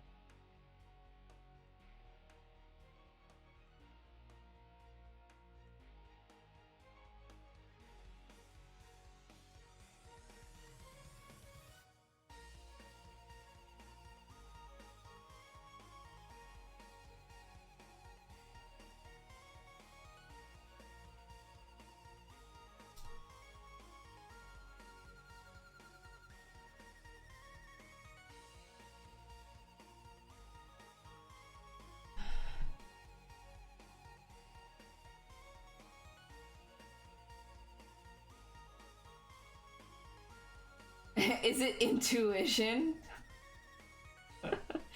You know why I get so like intense about this is because it wasn't like I've been asked this like so many times, and I've had people be like, you know, in DMs and stuff, like quite upset when they don't get the answer that they think that they want. You know, like they're looking for, I don't know what it is, like maybe like some new artists are looking for an out, like, oh, all of these artists that have put in so much time, obviously like they've dedicated their lives essentially to being better at art.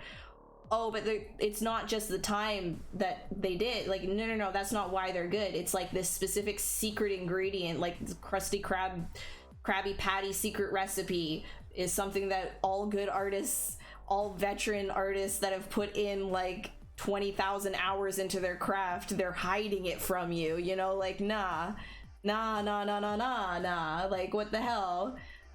So that's not really, I don't know, I've had that happen, and that's why I get like, okay, that's it, I'm putting my foot down, you know? Like, so it's nothing specifically against you, it's just in general, I'm just like nah. But so specifically, how do I move on from primary shapes to secondary / tertiary? It's sort of like, it's one of those things where you become happy with the flow of the object, right? A lot of this comes down to not being super tense about what you're doing. When you're really tense when you're working, things can get very like you start to overthink. When you overthink, you don't know when you should move on and when you shouldn't. So the best thing that I can say is when you have like an overall, like, so you see the silhouette that I have here, right? It's more or less strong. And when I say a strong silhouette, so yeah, you have it in the corner there, but I'm just gonna put this on so that we can really talk about it. When I say a strong silhouette, I mean overall you can see what the shape is, and it has a flow to it, right? Like your eye is moving smoothly along the outside outline of the character or creature or whatever it is that you're working on. Now, another thing that you want to think about too with silhouette, and this is something that is coming from my animation background and the simplification that I learned to do early on, and a lot of the work that I have to do for clients and television and film and stuff like that is just simplification versus like something like a simple form versus a complex form. Right? So if you look up anything like a Disney character breakdown, for example, you'll see really obvious and very simple examples of this kind of stuff where you're going to have one, you know, let's say an arm, for example, like one side of the arm will be more or less simple, and the other one will have all the muscular details. And you probably see a lot of people draw like this too, like good artists draw like this, like cartoonists and things like that, where it's just like, you know, the outside of the arm will kind of like, here, I'll do a little bit of a quick kind of thingy thing. And my screen. I'll do like a quick kind of thing. What I mean is just like, let's say an arm, right? Like you'll have something like this where it's like attached to the body. Here's the back, but then the, you know, on one side you're gonna have like all of this detail, so it'll be smooth here, but then you're gonna have the detail on this side, right? So you probably see that sort of a thing often. Now the similarly when you're looking for design and when to move on is you're looking for that kind of like contrast, right? You're looking for that interest in your silhouette that helps the readability. So for something like this is a secondary form that pops out, but overall we've only got that with one dip. Now on the other side, we've got like this more or less complex shape, like where it does that, right? So that's what I kind of look for. And that's my intuition. I'm breaking down my intuition for you. Your style will be different than this, but following some kind of a shape language like guideline will really help you.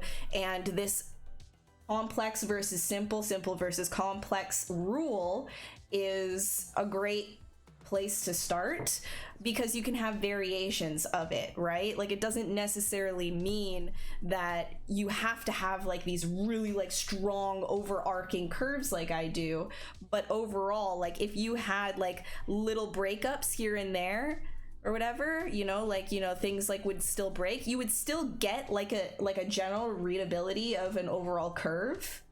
Or it, you know, and then if you had even more here, like even more detail, then you would still get that. Another example of like readability like that would be like, let's say this was a turtle shell, right? Like a turtle shell, that would be smooth, like a smooth texture, whereas, you know, and then I had like a bunch of like fur on the arms and like coming off the knees and stuff. That's in itself complex versus simple as well, because this texture is they're different, they're contrasting. So that's another thing that you can think about as well when you're creating design, a design for something, and when to move on to secondary forms versus tertiary is you start to think about in like this stage when it's really, really straightforward, when you're looking at the silhouette and you're already getting that language that you want, you know, like smooth versus complex, then you start thinking, okay, well, what kind of a creature is this? Like, where am I going with it? What else am I going to do? And you can start thinking about the, you know, the more complicated things of that creature and moving it around.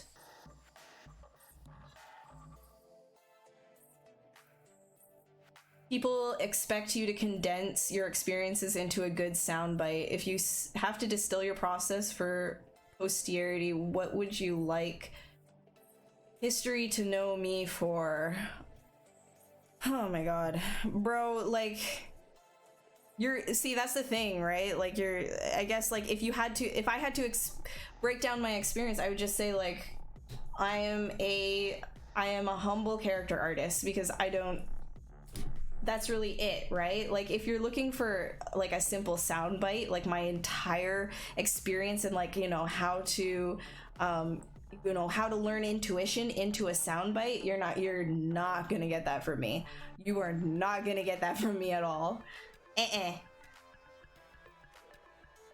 Yeah, no, I just put a flat color on it, outline thin, and then I turned it to black. I'm actually gonna take a break really quick. My throat is like really dry. I've been like screaming at you guys. I'm gonna get like a glass of water, probably make a tea, and then I'll be back. Here, let me like put this guy on. Wait, really? Put this.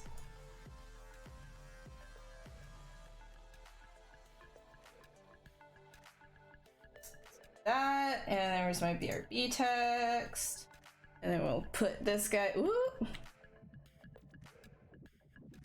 ish.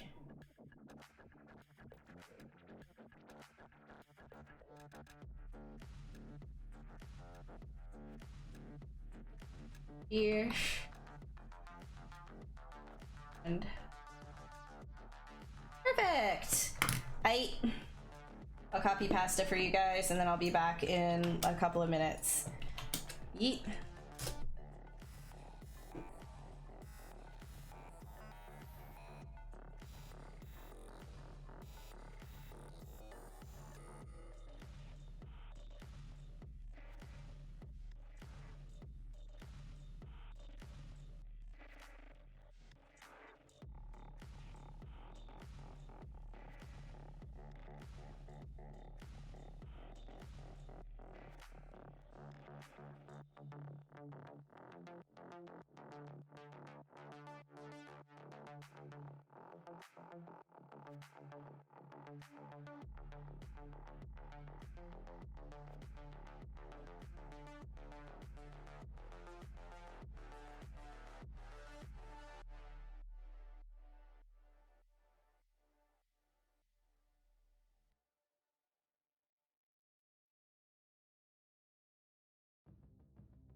back.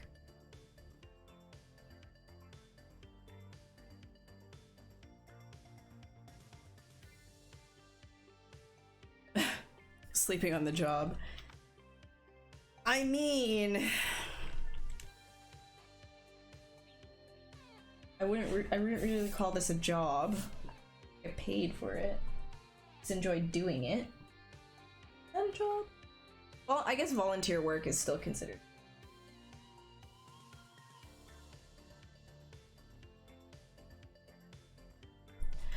When did I get a tablet display? Like the beginning of this year. It's a Christmas gift to me. From me to me. How are you doing, Mike, by the way? How was your starting as a 3D artist? I mean, like when I started, I was really bad.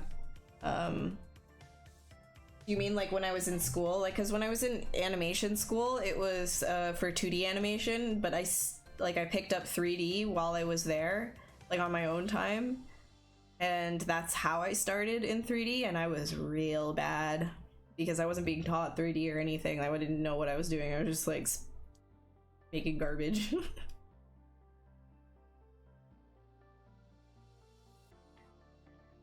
All right. Let's get comfy. Stop being so riled up.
Oh, no way! Good for you! Congrats, dude! Please don't be angry. I'm sorry, Vasquez. I'm gonna have that as like stamped on my legacy forever. Gets angry at questions. I'm sorry, Vasquez. Sorry, I just needed a drink of water. I'm good now. Not you when you don't have your Snickers. I've always loved creatures in general, so it's not specifically creature modeling that I've like gotten into. Like since I was like super young. Like I started in dinosaurs when I was like 4 or something ridiculous like that. So like I've always been into creatures. I learned how to draw animals before I learned how to draw people. But then, you know, to get good at drawing animals, or creatures rather, get good at creating creatures, learned how to create people.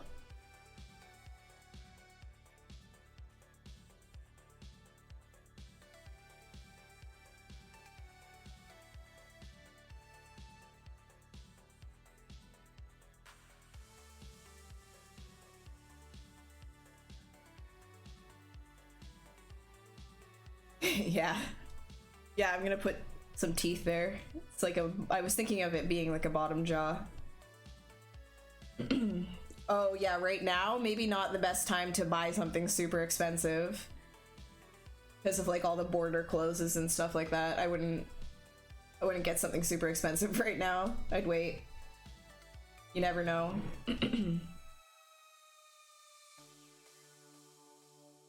Tell me a good way to learn as fast as possible. Oh boy, here we go again. You guys are really coming at me with these like These abstract kind of questions, man. Jeez. Like, I don't know if I can, like... I don't know if I have the sanity for this tonight, man. Like, I don't know. Like, how do I... Can you tell me to get... Bruh.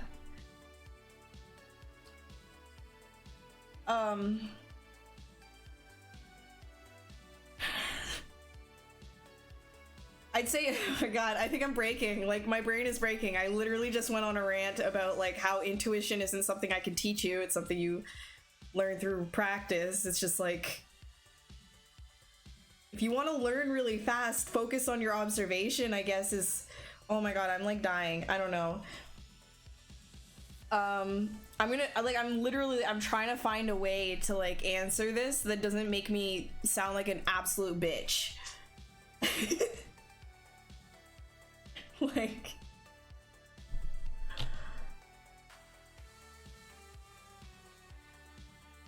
no, I'm angry at everything going on in my mind right now. I'm sorry.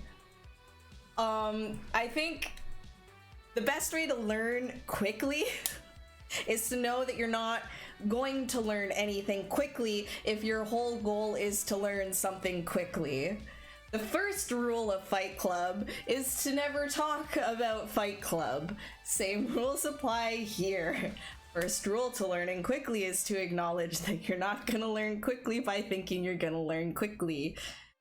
You gotta be immersed in what you're doing, first and foremost. You gotta really like what it is that like what it is that you're doing, and understand that, you know, if you are doing your best to observe, do your best to break things down, do your best to analyze your subject matter, and you are doing your studies, you're doing repetition after repetition, some people will have that click moment before other people, even if they're doing the exact same thing, learning the exact same way.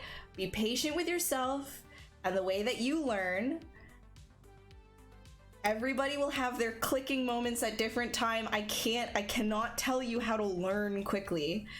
The best thing to do is break things down. That's the best abstract answer that I can give to such an abstract question. Something that's so not tangible.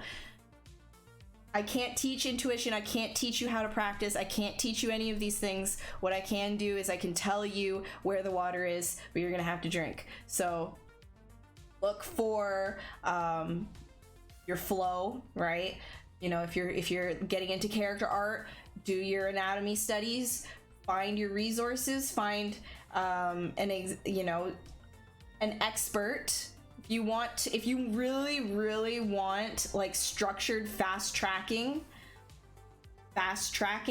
of your pipeline knowledge, you could always go to an expert that is offered, like, you know, somebody who's been in the industry for like 10 years or something, that's offering like a really comprehensive 8-week course, or they have like this really, like, you know other people who have taken these specific courses.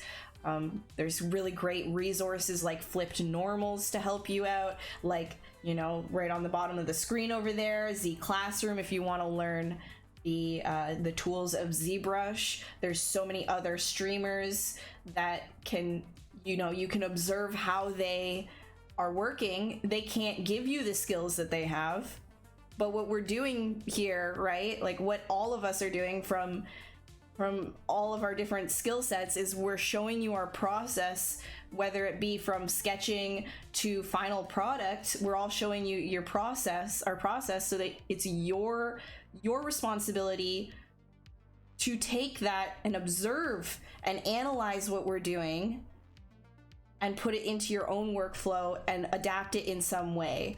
So I can't really like do that for you, but I can lead you to water. You know?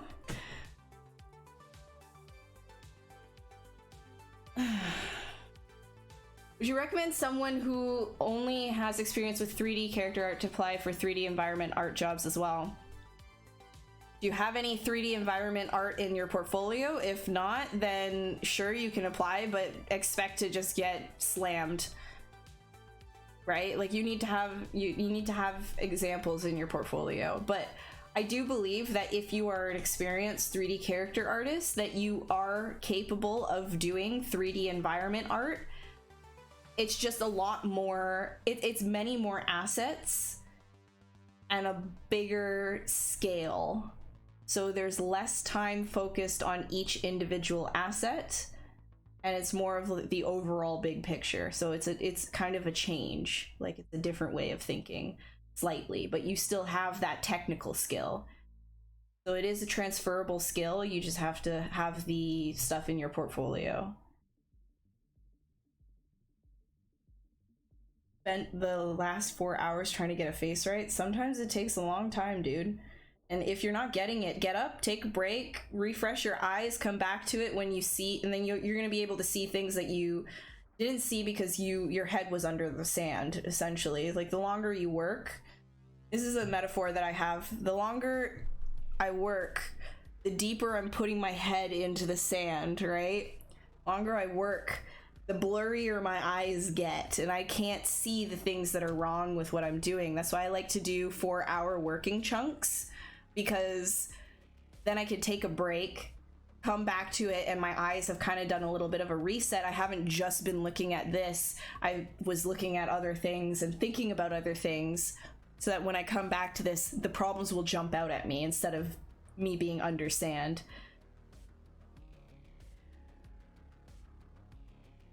How am I doing? I'm doing good. I'm doing great. How are you? Welcome back. Yeah, Shane Olson's 3D character workshop's great for stylized characters for sure.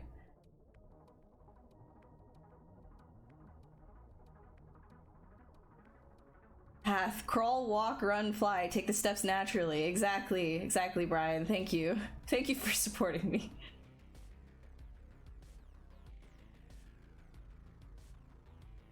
Oh, okay, I got you. Yeah, I like 4-hour working chunks though. I say that anyways.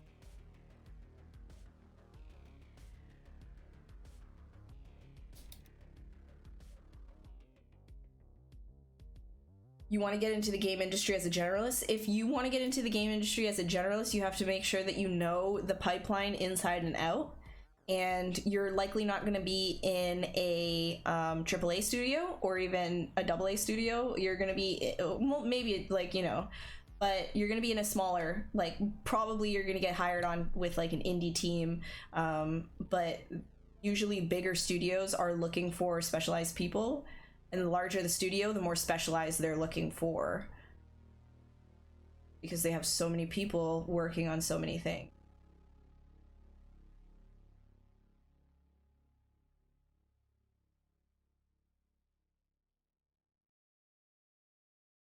Here's a very good answer. You're taking courses already, but the college and work is taking all your time. Maybe you should stop something and be a 24-hour learner. No, see, that is not what I'm saying. You can be as sarcastic as you want to be, my man. You can be as sarcastic as you want to be. I understand that everybody has lives and that, you know, life does get in the way of you learning, but you also have to understand that you can't have your cake and eat it too, right? I'm not saying that you have to stay up for 24 hours. That's 100% you getting defensive because you don't like the answer that I'm giving you. If you want to get better at something, you have to put in the time. If you only have an extra hour or 30 minutes every day, you can still put in an hour or 30 minutes every day. Have you sat down and opened your program at all? Do you try to do a hand study or a head study? I always use these examples because it's whatever. Do you put that, you know, that 30 minutes every day that you have into it? Is that something that you want to do? I understand there's an exhaustion level that comes with having a job, you know, that's not to do with art. I understand that there's more exhaustion when you have classes on top of that job and it's not art. But if this is something that you really want to do, there isn't any magic button, any magic thing that I can tell you to make it happen. Circumstances are circumstances, and you gotta do what you can with what you have. And like I said, everybody's gonna have that click, that aha moment at different times, different paces in your life. And so if you can put the 30 minutes that you have every now and then to doing some kind of a sketch, and make sure to really focus on analyzing your subject matter and breaking down your stuff, then you're already 10 steps ahead of a lot of people. Because a lot of artists that want to be better, they're not practicing their observational skills. They're just kind of like, oh, I'm just gonna draw the same thing over and over and over again, but they're not actually looking and understanding what it is that they're looking at. This takes time. This is a practice skill. Observation is a practice skill. And it is one of those things that you're going to learn from drawing from life, sculpting from life. One of the best things that I can say, like, if you're learning to draw, for example, is go outside and just sit in front of a tree and try and draw that tree exactly as you see it. You know why? Because you're going to learn observation. You're going to train your eyes to see that tree. You're going to start measuring things. You're going to start comparing this branch to the size of the trunk. You're going to compare the texture of the wood to the texture of the grass. You're going to start seeing all of these things and how light bounces, how the overall shape compares in size to its surroundings. You're gonna start to see all of these things, and it's gonna become natural. So just do what you can with what you got, man. Like, that's all I can say. And circumstances are circumstances. Like, here's something morbid, right? Like, if somebody comes and starts complaining that, like, how can you teach me how to walk? And I'm like, yeah, of course. Like, you just get on your two legs and you start going forward. And they're like, well, I don't have legs. And I'm like, circumstances, my man. Like, you could figure something out to make that work, but circumstances, right?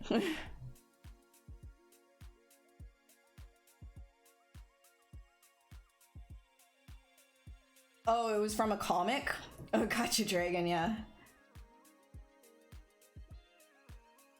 This stream is intense because I got people on my butt, man. I got people on my butt asking me the real questions, or not even real questions, but like oh man, welcome to quarantine. I'm your host. Takes whip out. Hey, boys. I'm sorry, okay? I'm sorry. It was asked and I'm... God's sakes, man.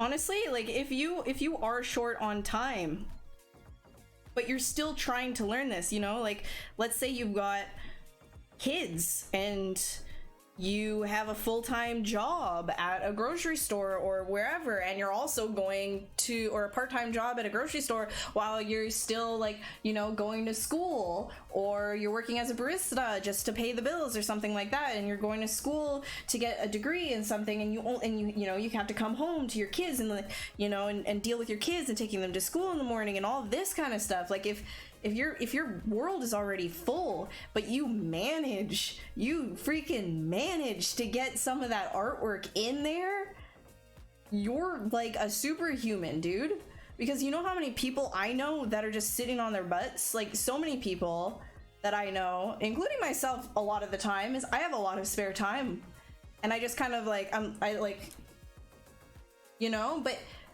I find when you don't have a lot of time, it becomes precious. Like, the stuff that the very few minutes, every minute counts. When you have all the time in the world, you just kind of like, well, what do I do with it? So the fact that, like, you can get anything in there while you're, like, ridiculously busy is amazing, and you know, don't stop, because that's going to take you places. It really will. You just have to be patient with yourself.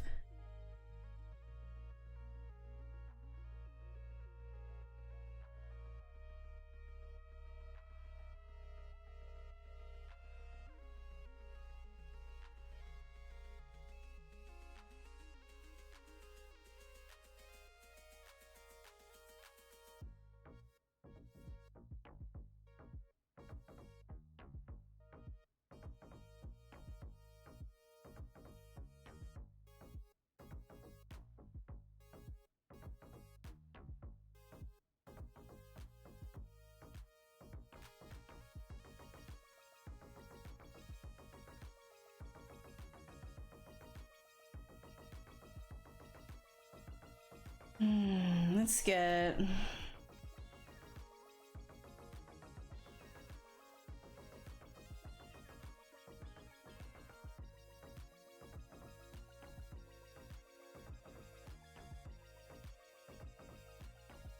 Give me the snaggletooth.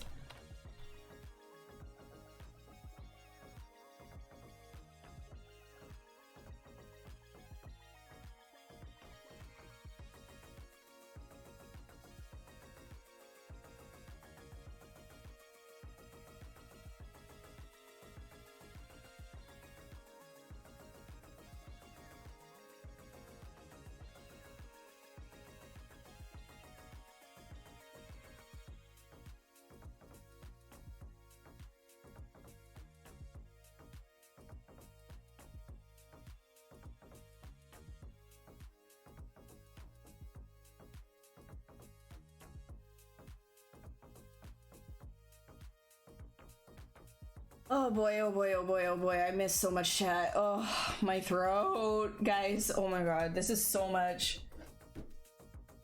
What's the meaning of life? 42. Or is it 47? Or is it 49? I don't know.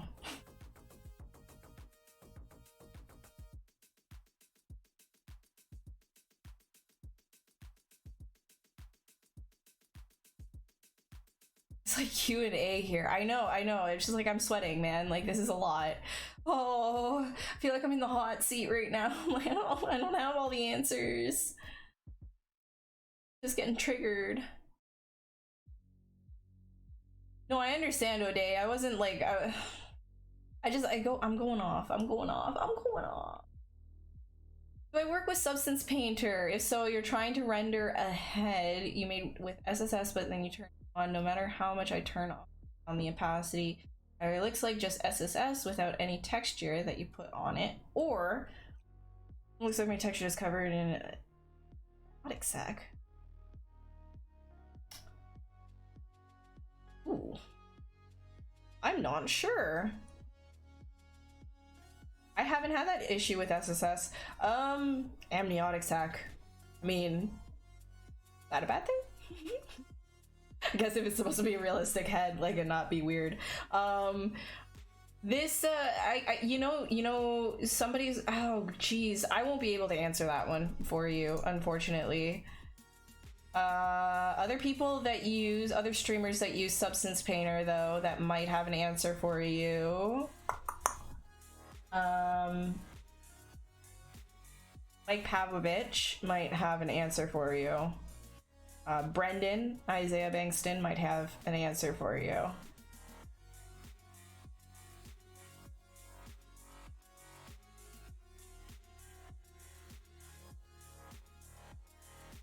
Honestly, like, explaining life is hard, man.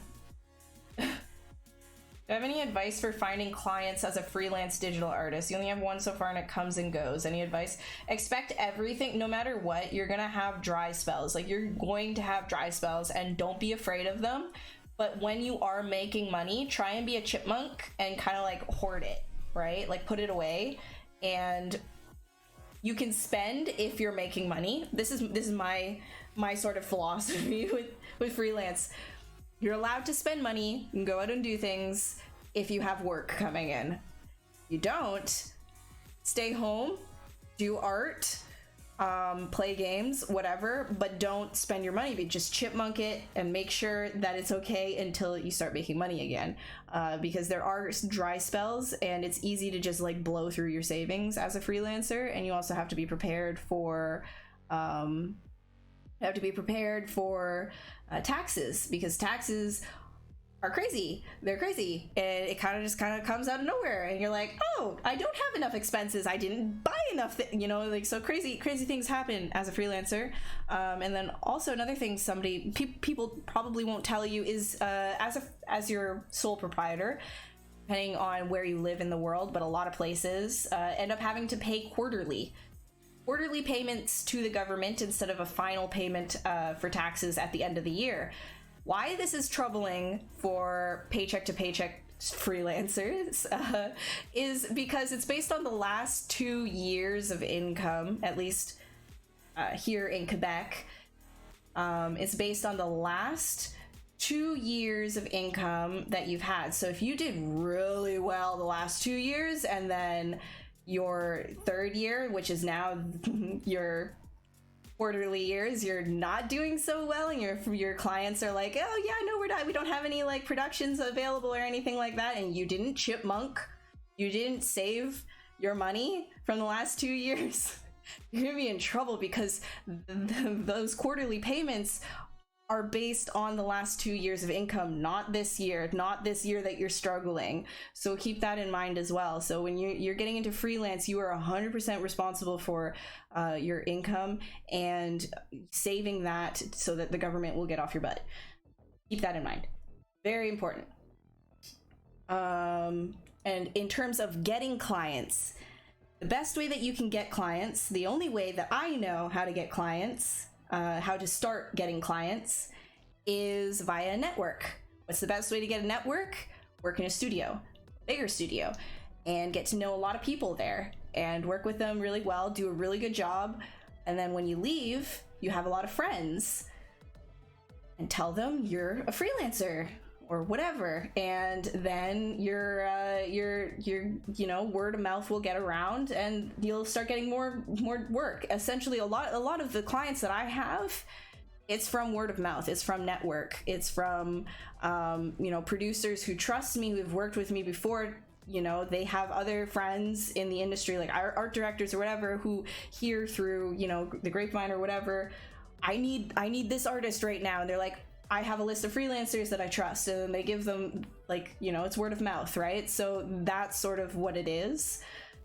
So I would recommend, networking. I know networking is such like a make friends that do the same thing as you, and post online a lot is another big one. Is post your work online, be visible, and people will see you.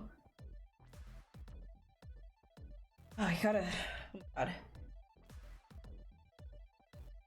Oh my god, splicers, that's nasty. Cyst. Ugh. Oh. Sorry, Link, about the grocery store comment. I didn't mean to attack you. I wasn't trying to attack you.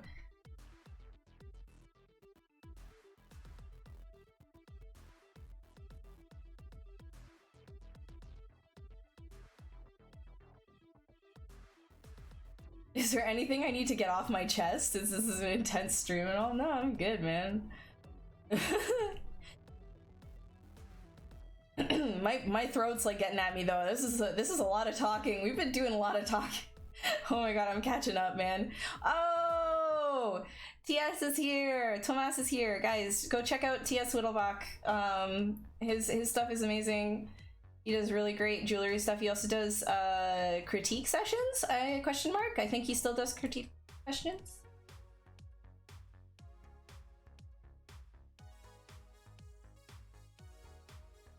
Yeah.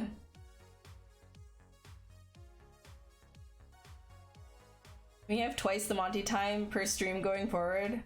If he wants that. Spend your money on fast food like a real American? Well, GG easy.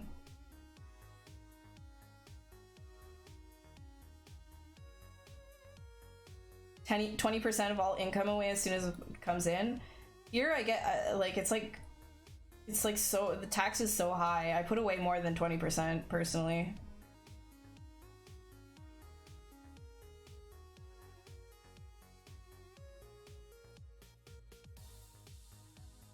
How's the 3D animation job market in Canada? It's pretty good.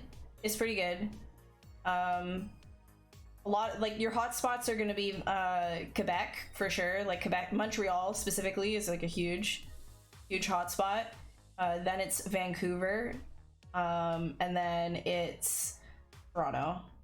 Toronto's got like, I wouldn't say it's like a hotspot, but like in that order.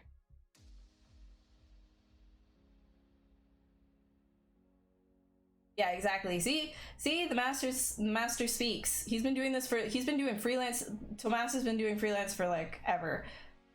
He's your man. Or am I attacking bread again? No. My throat though.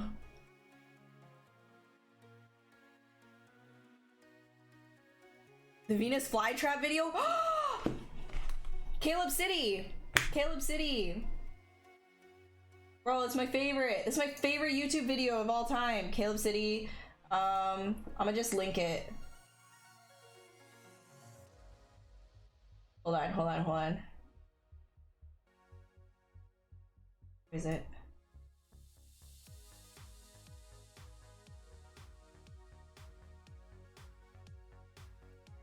There we go.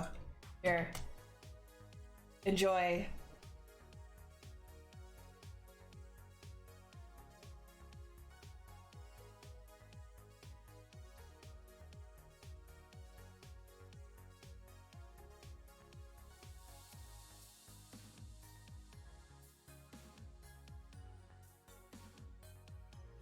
Oh, okay. Is there any real way to tell if you're ready for industry work?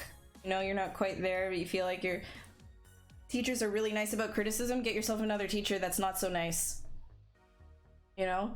It's fine to be nice about criticism, but sugarcoating everything is not helpful to anyone. Get yourself somebody who's going to tell you, like, straight up, like, hey, like, you need to improve in this area. Because it's not gonna help you, you know? So what I would say, if you want, like, go find, now your bar, so before I say this, your bar, your quality bar should always, your personal quality bar should always be above where you're looking, right? Like, you should always be striving for more. You should always try to be getting better.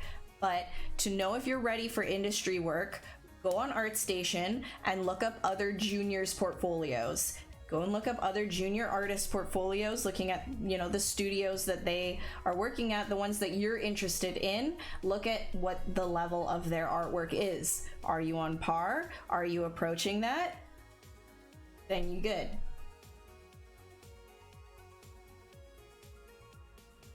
I did not see your post in Slack. I haven't been on Slack, bro.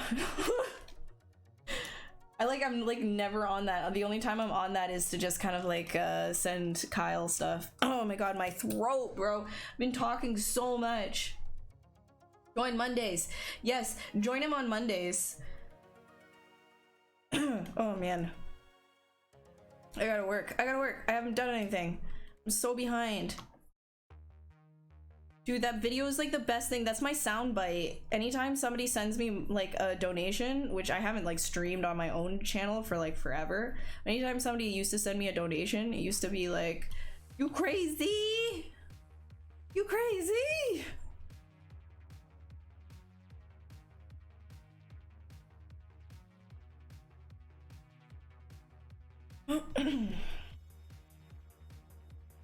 All right, I'm gonna like, do you mind if I just kind of like, oh.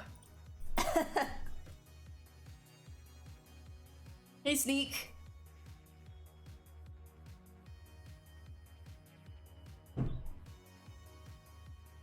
If you want to learn ZBrush stuff, go to pixellogic.com/zclassroom. It is right here. Go to this link right here. Am I putting 20 to 30 hours a week on my work? Are you talking to me? My stuff? Currently, my current client, well, because of all of like this work from home stuff that's going on right now, it's kind of like a slow week, but I'm on like 40-hour weeks. Well, 40 hours. It's like, I usually don't like to do hourly rates, but it really does depend on the client and what you're doing, but I really don't care for hourly stuff.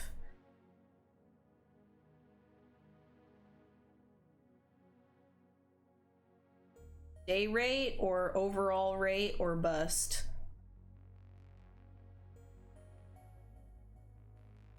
And that's on micromanagement.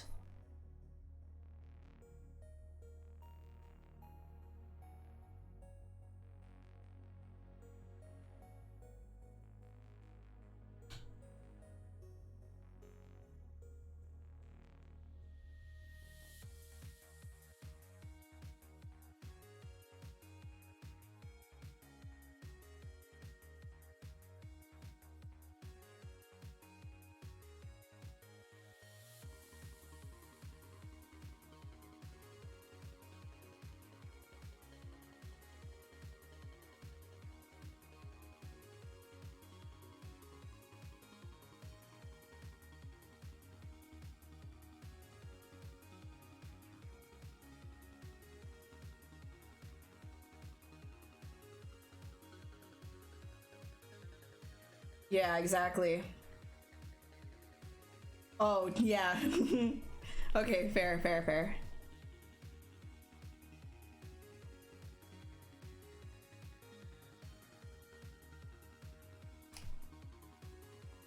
Yeah, I know. I'm drinking right now. My throat.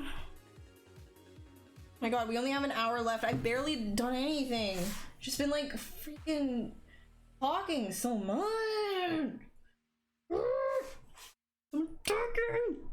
Yeah, day rates are your best friend, man.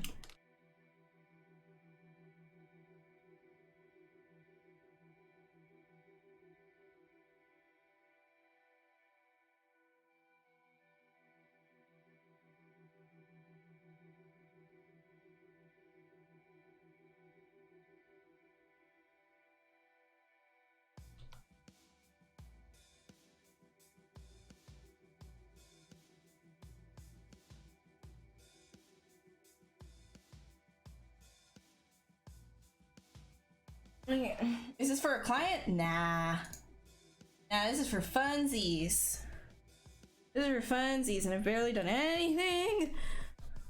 Usually we've got so much more done. I'm so ashamed. And all I have to show for it is a sore throat from yelling at people that weren't even like deserving to be yelled at. That ain't my brand. I don't know what is.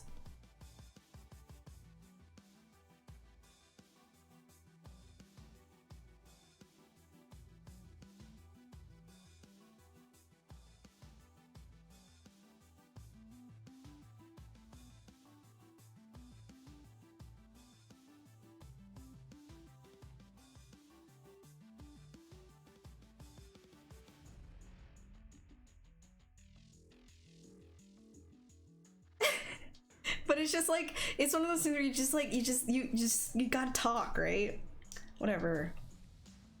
You do get things done. I don't know what you're talking about. You always get things done in your streams. I see you doing stuff all the time. It's something different every single time you stream. Feel judged, whatever. Whatever.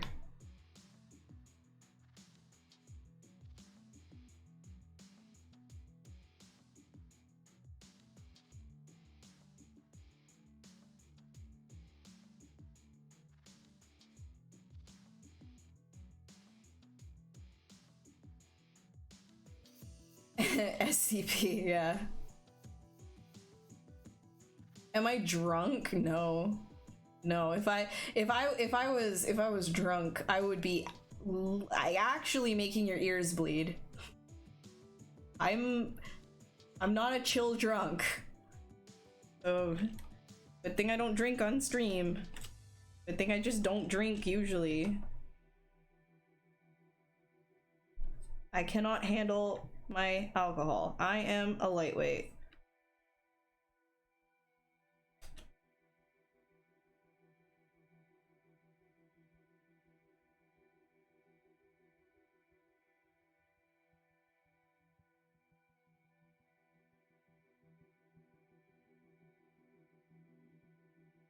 No, if I were anything but normal, you guys would be able to tell. Trust me. Trust.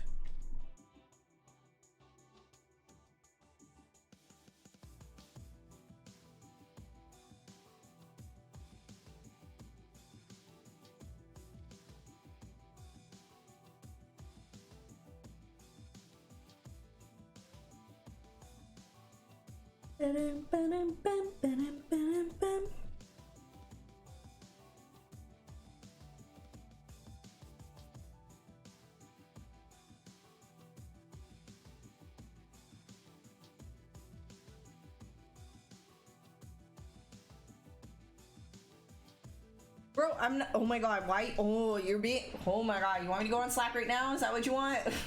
Swear to God. Did you see this my phone? That's you. Wait, my snap phones? And I'll go look.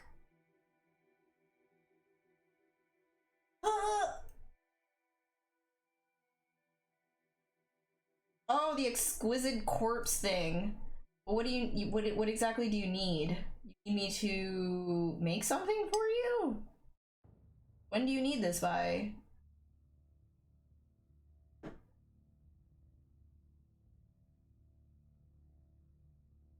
You need me to make a whole sculpt for you?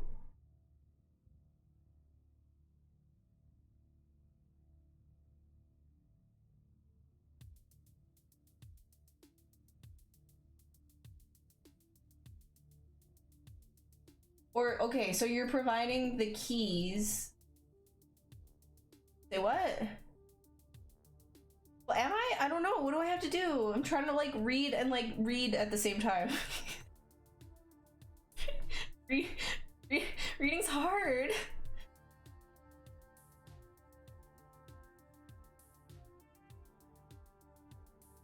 Just need to sculpt some sections.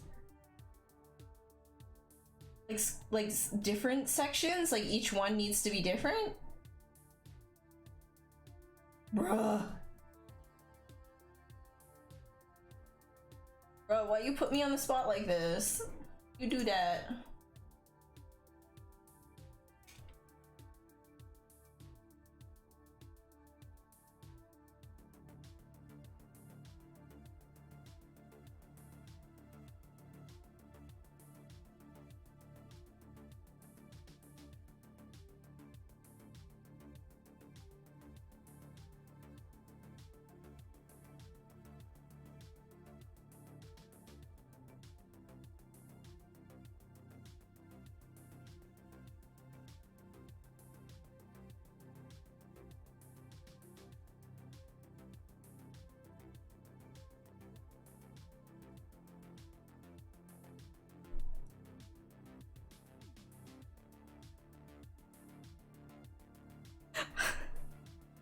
Oh my god, I am not reading.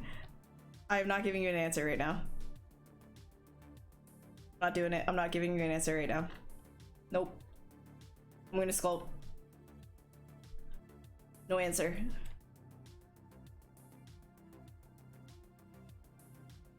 No answer.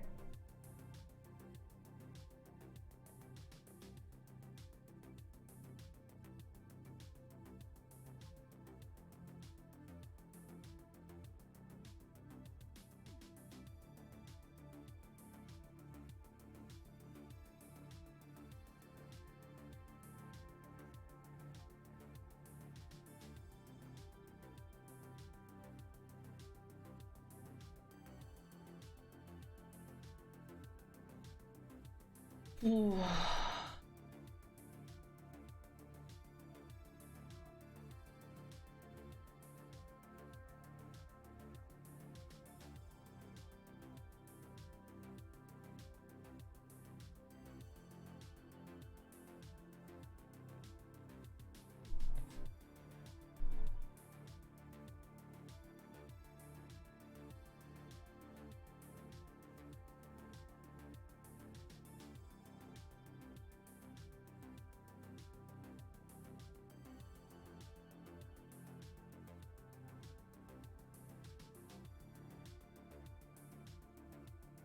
Well, you think you could just come in here and then pressure me into something because I'm live and I don't want to look like a B word in front of everyone? You think you can? You think you got me?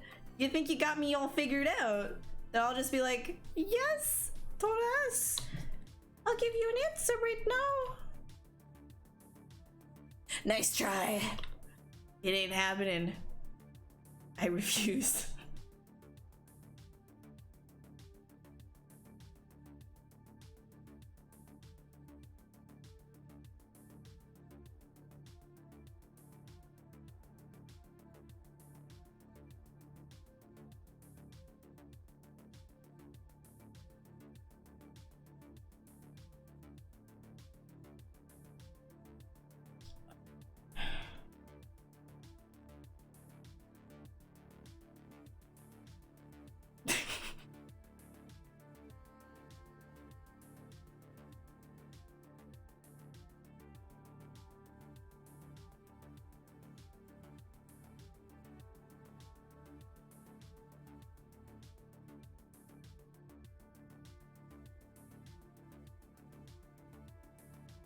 Oh my god.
Have you ever done an artwork where you don't like where it's going but refuse to back down? Yeah, when I was like a lot less experienced than I am now. If it's not client work and it's something that I'm doing for fun and I don't like where it's going, I will just trash it and start over, or I'll take a break from it, come back and be like, okay, this is what's wrong with it, and fix it. And if I come back and I'm like, overall this is just garbage, I'll just trash it. I don't want to waste my time with something like that. When I first started out though, I was very precious about all of my work. Everything was so precious, and I worked with things until I thought it worked, but at that point it's just like you're polishing a turd, right? Like, you have a golden turd, but underneath the gold flecks it's still a turd, right? So, you know, there's not really any point if you're doing something for yourself and it's just not going in a good direction. Try doing it again. All right, see ya, Yamin. Thanks so much for stopping by. Have a great sleep.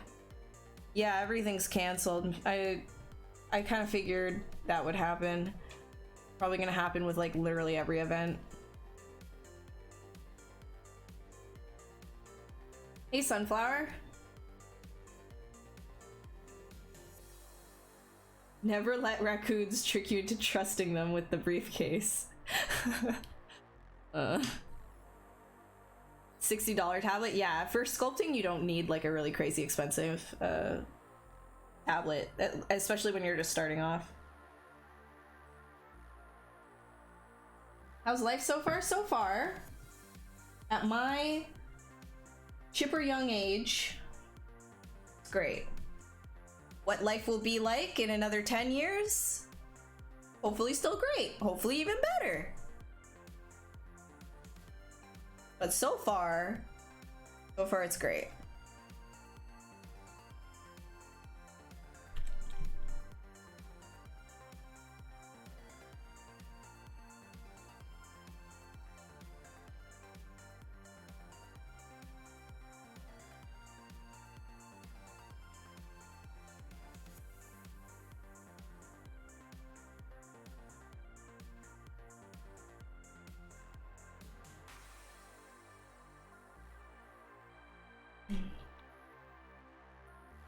How's life for you so far? So far enjoying the ride?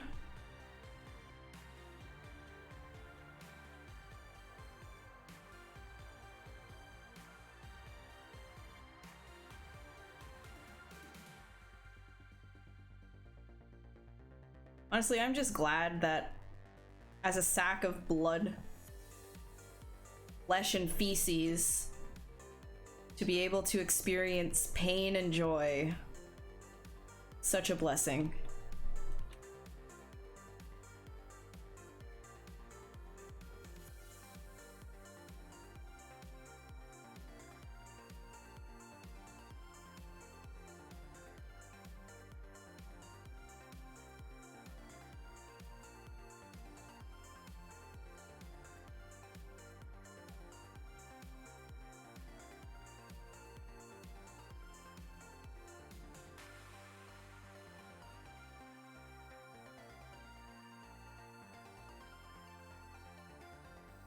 Too young to complain. Honestly,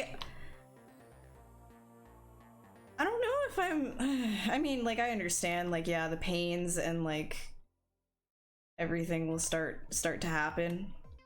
I get a lot older. I understand that much.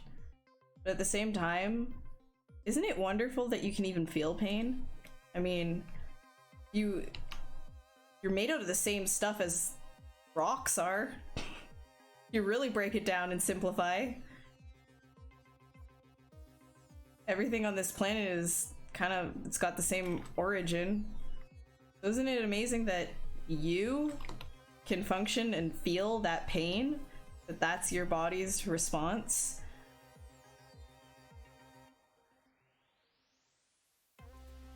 That you can experience a bodily response to things?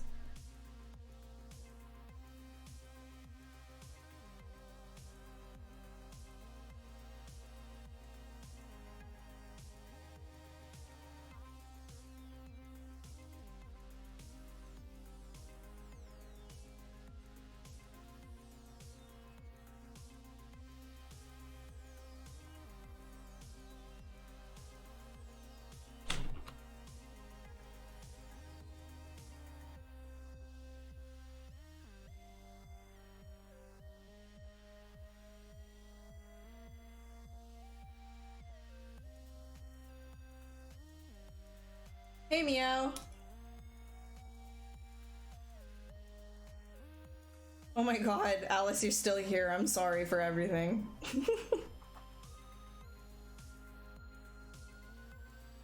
You're little... Oh. You still experience, though. Isn't it a wonderful thing to say, I think, therefore I am? Think about all of the creatures on this planet that probably don't have the ability of, I think, therefore I am. It's quite profound, really. I feel lucky. Or you could think of it as a curse. I think it's lucky.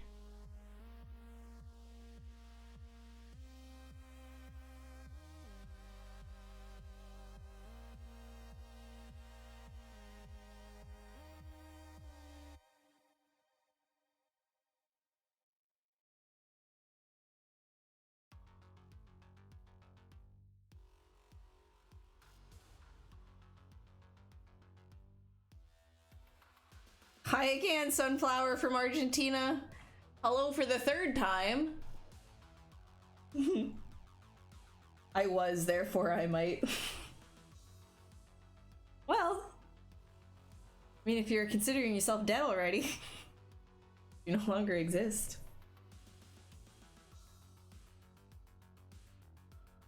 Oh my god, my throat. Today has been one hell of a stream. I don't even know. That was a doozy, man.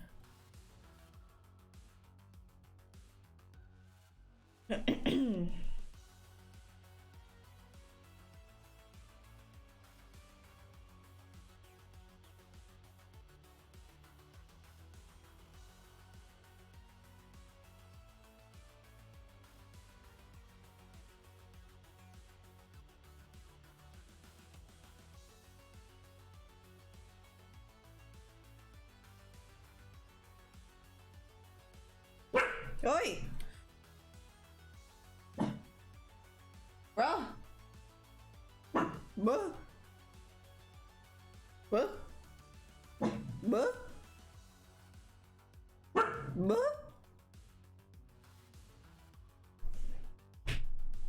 Oh my god, you're so stupid. Bro, he like dead ass is laying down. You are laying down with your head dead ass on the ground. Every time he is the laziest alert dog I've ever seen. You serious right now? You're literally gonna huff and growl and bark, but like not face or look anything. You're just gonna. He's prone on the ground on his side, his legs like this, and he's going.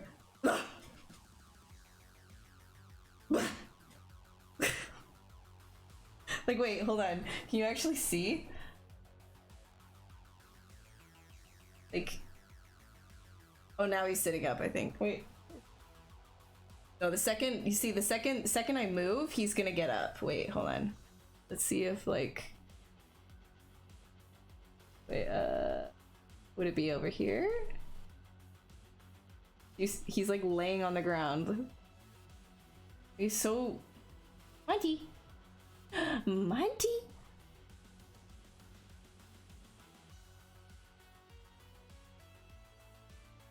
There you go. Monty is very dramatic.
Maybe one day I'll go to Argentina when the bubonic plague isn't spreading.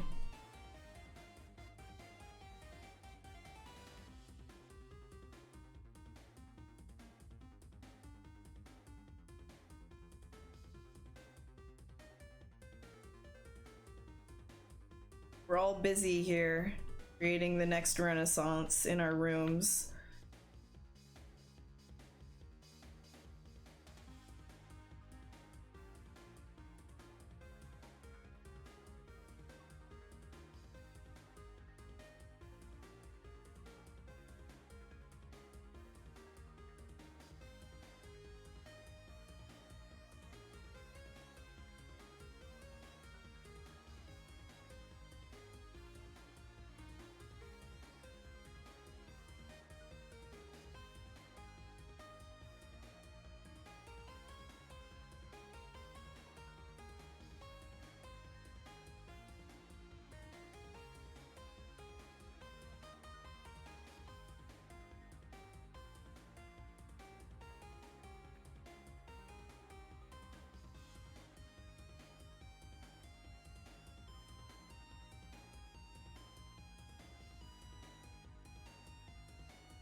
Back in my day.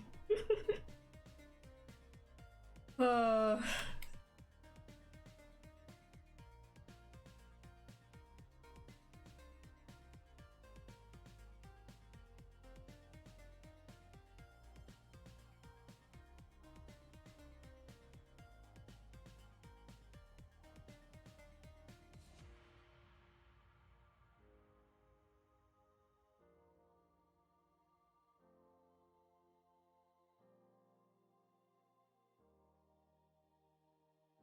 My god, only like 44 minutes. Oh.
You made it into an alien astronaut. Amazing. That's awesome. Managed to make an orc concept? That's awesome. Nice. Hell yeah, do it, Link.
Yeah. How is it? Oh, all dead. Hi. Hello. Hello.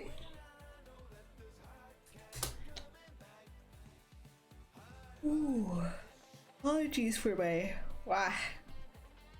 that.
What's the thing called? It's Scurry. You can call it Scurry. That could be its name.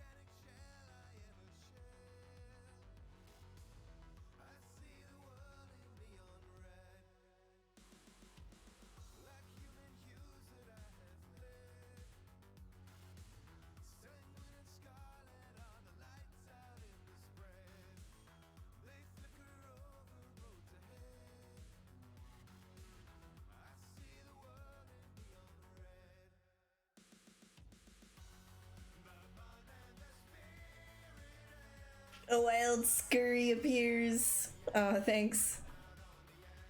My playlist lacks of Nickelback. I would get copyright striked. Copyright claimed or whatever on YouTube.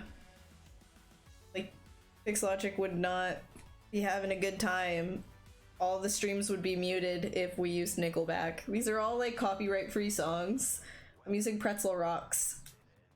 Everything there is for free. Oh my god.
Yeah, the copyright stuff.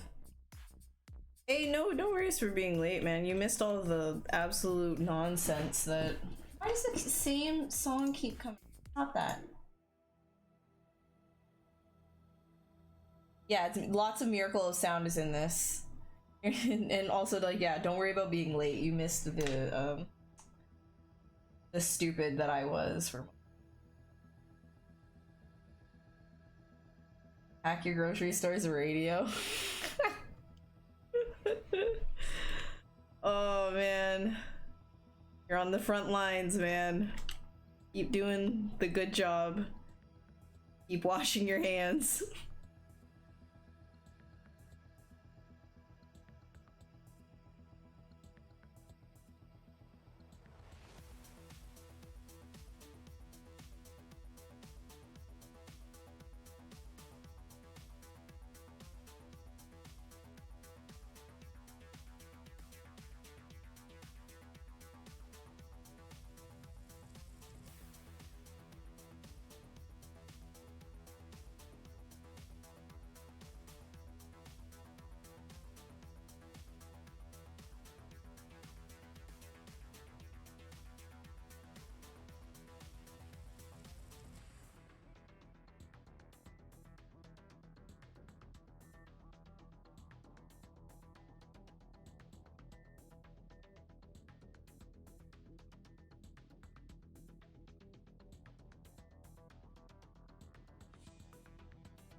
I feel like some people watching this are in the older category, in which case stay inside, don't leave, get somebody from your family to bring your groceries and leave it on your front step or something.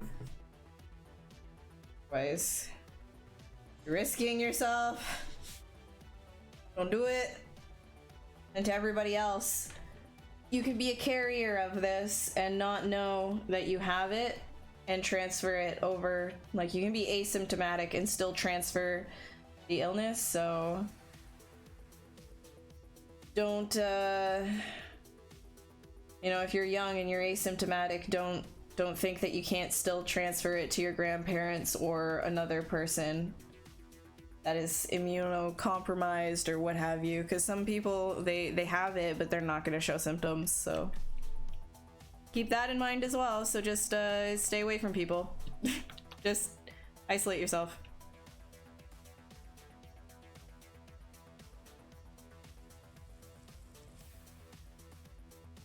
I believe in you, Link.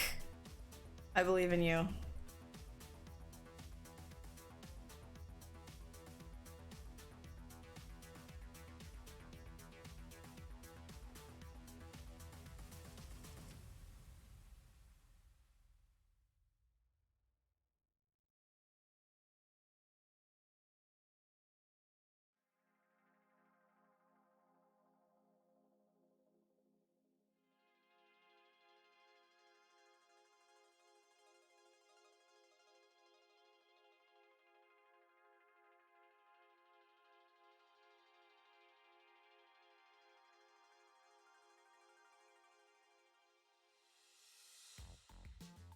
Only 2 bananas, yeah.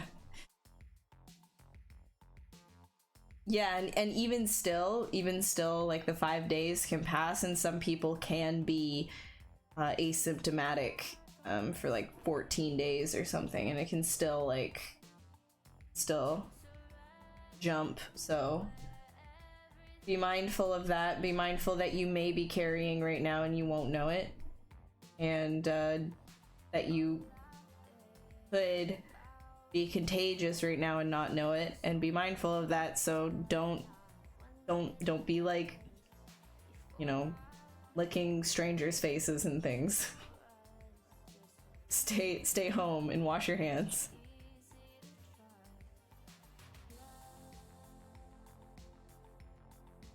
Oh man, I'm sorry, Reaper.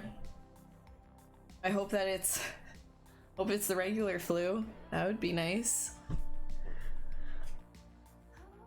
Also, another thing too is remember that you can feel kind of like feverish, not really like have a fever, but you can feel like lethargic and like feverish due to seasonal allergies as well. So keep that in mind, that if you are an anxious person like me and you do have allergies, that you might not be getting sick. It might just be allergies getting into the springtime. So there's that as well. Because like I know and my stuff goes away as soon as I take an allergy pill too, so I'm like, relax, stay calm. Relax. What if they look especially tasty? Those 2 bananas, man. Do you really want to risk a whole bunch of people getting a potential illness that you don't know if you have just for 2 bananas?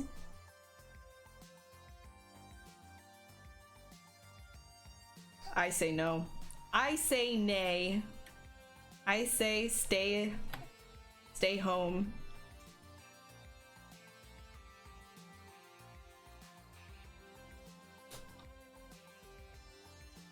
I mean, go grocery shopping if you have absolutely nothing though, right?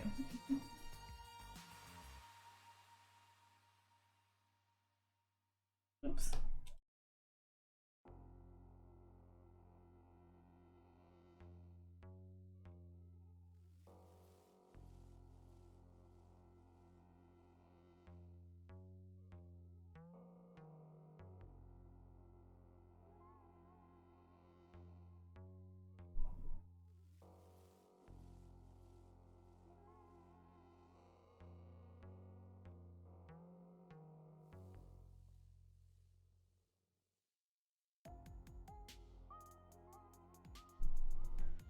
Oh, okay.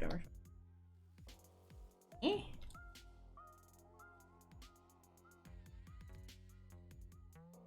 Oh, it's because there was like a whole other one.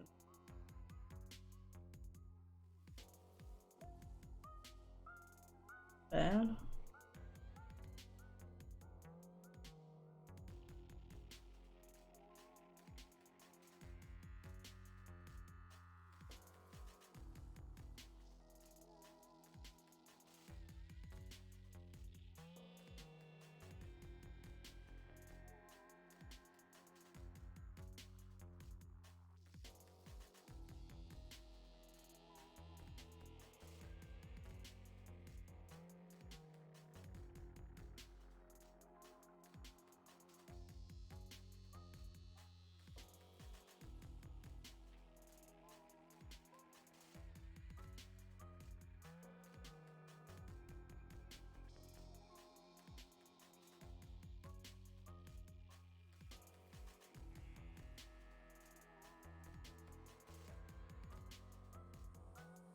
Yeah, I mean, like, same though, Liam.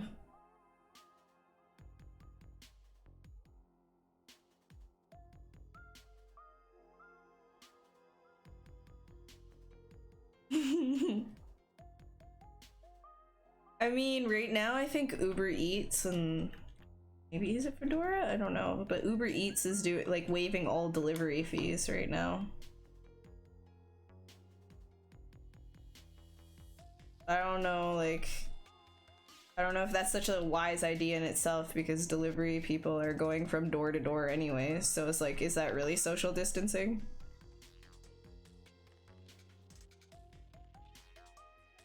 I understand why they're doing it. It's because like everybody's being told not to go to restaurants. At the same time, it's like, is that really social distancing? I think not.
Yeah, I guess that's a little out of the way, huh? There might be some. I don't know. Ooh, your university had confirmed Kate. Oh my gosh. Yeah, that's a lot to deal with. That is a lot to deal with. I mean, everywhere here, all of Canada shut down like all schools, so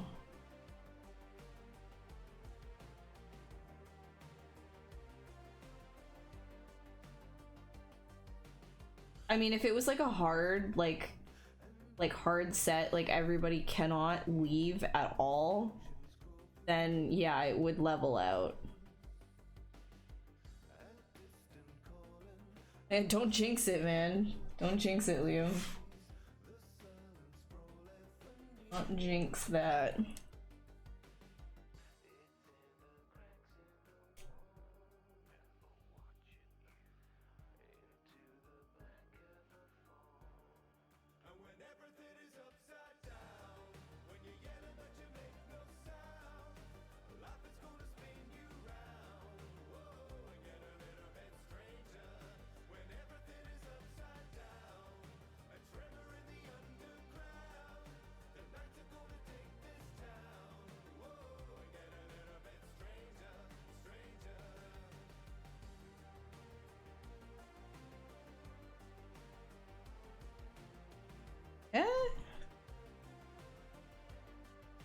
Excuse me?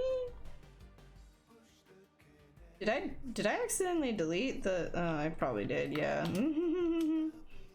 Wait. That's fine. That's how like tired I am. Not even tired, just like zonked, I guess, is the, you know, like after talking for so long.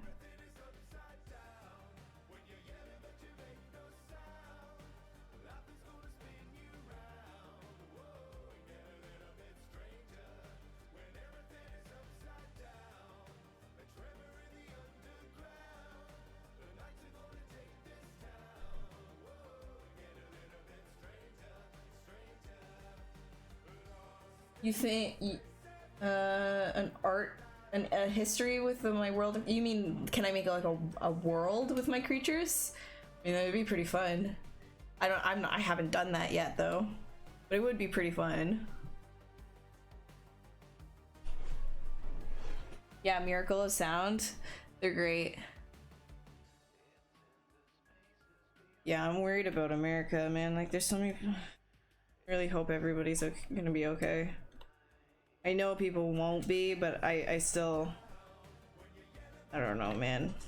It's a nightmare. The world's a nightmare right now. Everything's just like a zoo. The world's a zoo. That's the best way to describe it. The world's a zoo. A YouTube video of a dog getting groomed, and you were wondering how Monty handled. He's never been to a pro groomer.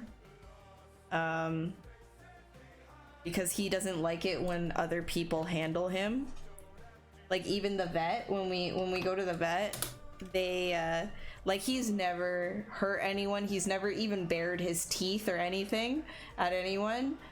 He just kind of like shuts down, and he'll like pee in spot and just get like really terrified if somebody, like, you know, somebody he doesn't know like comes up and picks him up and stuff like that. Like, he's really like not okay with strangers. Like, even at the vet, like, they, because of that, they kind of like do a precaution where they're like, okay, we're gonna give him a muzzle just in case, because like, yeah, he is very uncomfortable, and you never want to like provoke a dog. And thing is, like, he has to get shots, right? So you have to, I'm usually there at the vet's, like, holding his head and giving him treats as much as I can, but like when he has the muzzle on, I just have to hold him, and like you can see he's just like whale-eyed, like, oh my god, I hate this. So I'm never gonna take him to a groomer. I cut his nails, I brush him, I, like, you know, trim his like fluffy bits.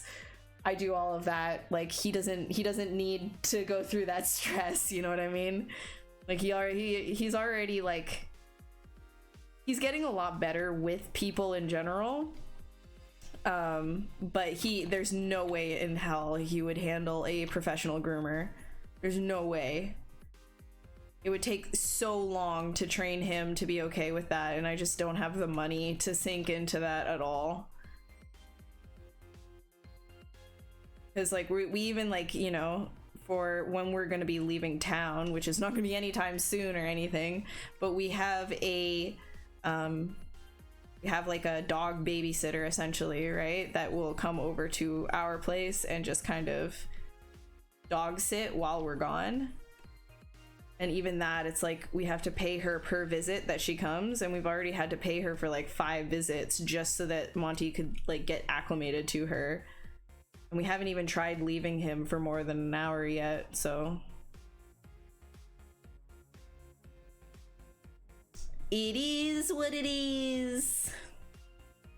I just don't want to, you know, get him, like, throw him into like super stressful situation where he would feel like he's, you know, being forced to defend himself or something. It's unnecessary, because like no one's ever hurt him or anything like that. He just is a very highly anxious dog, like very anxious, like to the point where, like, you know, he could just be chilling like after a walk or something, and he's just laying on the ground and no one else is home. Like, he knows nobody else is here, but then I'll just, like, you know, he's just chilling there, just like, you know, staring off into the distance, being like, that was a good walk. I'll come up and I'll just lightly touch him, like for a pet or something, and he'll go, whoa. Right? Like, that's the kind of dog he is, like, and he's always been like that. So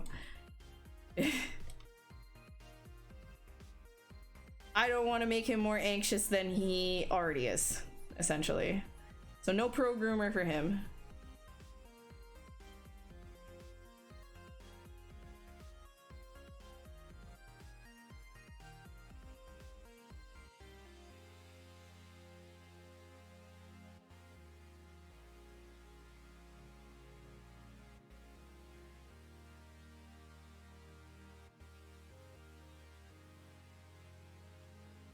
He isn't a fully printed corgi, that's correct. But you know, it's okay. You don't need full prints. He's beautiful anyways. He's a beautiful little loaf. Fast asleep behind me. Right under the chair right now.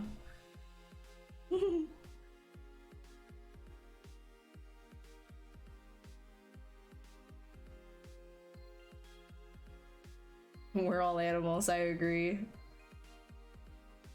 If they are small, no need to take them to a groomer. I know, like, but even like my big dogs, right? Like I used to have big dogs, like rarely would we take them to the groomers. Like really all you need to do is if they're good with their paws being handled, which they should be, like if you were doing all your training and stuff when they were younger, then they should be good with their paws being held, because that's something like, you know, with Monty, like we were really on top of that. We were like, okay, we're gonna like, you know, play with his mouth a whole bunch. We're gonna get him used to teeth brushing, like, you know, when he's only 12 weeks old. Like we're gonna, like, every single day we're gonna grab his paws and give him treats and stuff like that, and just like make sure he's good with all that stuff. And he's been great. Like he's fine with all of it now. He just lets us do whatever, which is great. But you know, if your dogs are good with that, then bigger dogs, all you need to do is really like, they like on the pads of their feet, they get like this extra hair in between their toes, like as long as like that's like trimmed down.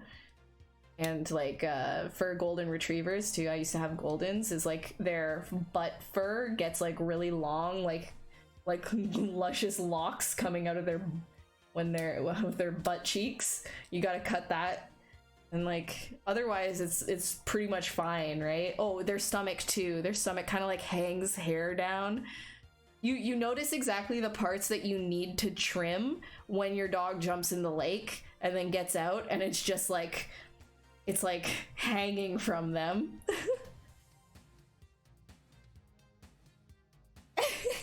You want to print my dog for me? Hey Austin, what's up? Yes, I know. He is a stunning, beautiful bunny boy. I never said he wasn't a wonderful dog. He's just not fully printed.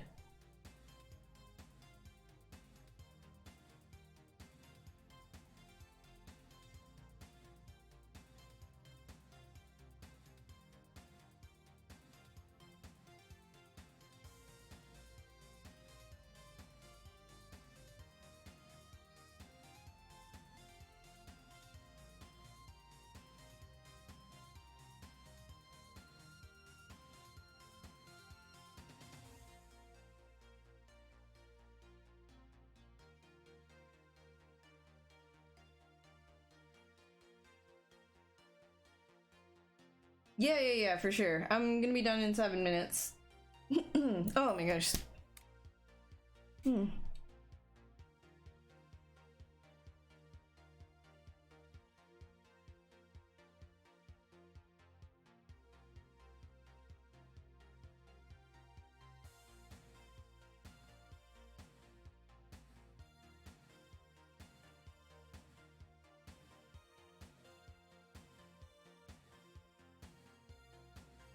I do not like this. Backwards we go. That was a bad decision.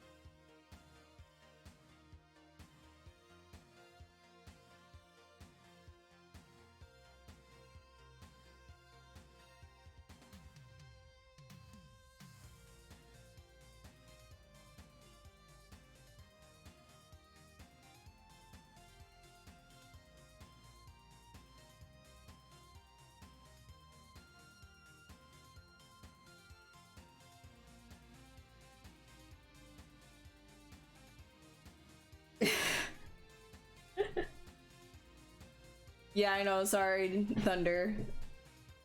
I'm also like completely zonked. Today was kind of like an intense, like so many questions. Oh my god. Really took a lot out of me. It was good though, but like, oh man. I am... Woo. I could do that, or I could just not.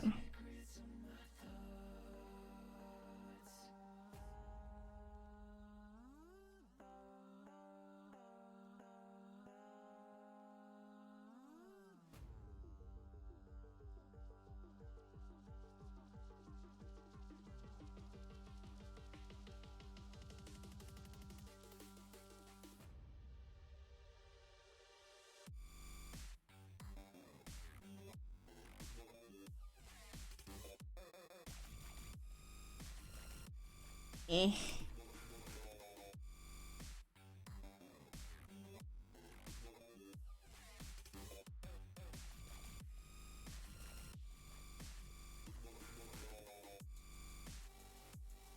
Eh.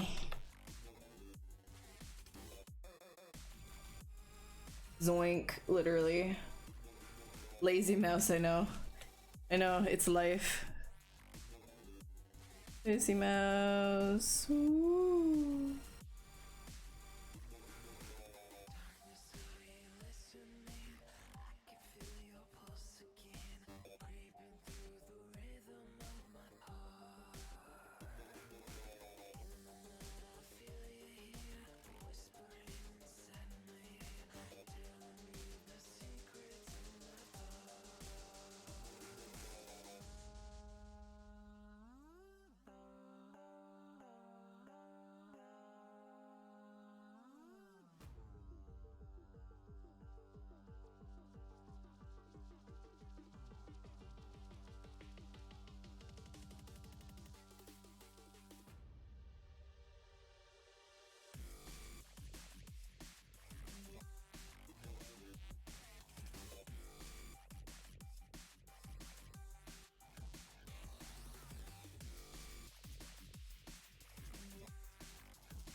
Alright, I'm gonna save this. This is enough for tonight.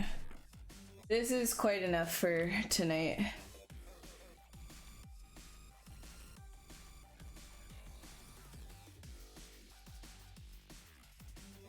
Yeah, sorry, man. Sorry, I gotta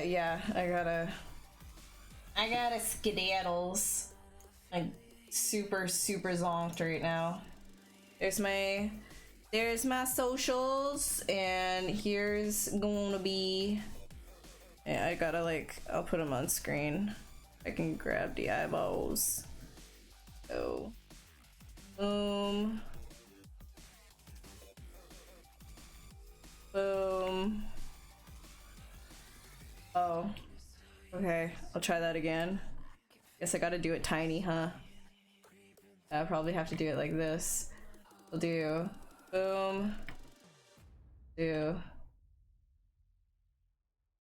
Do. Boom.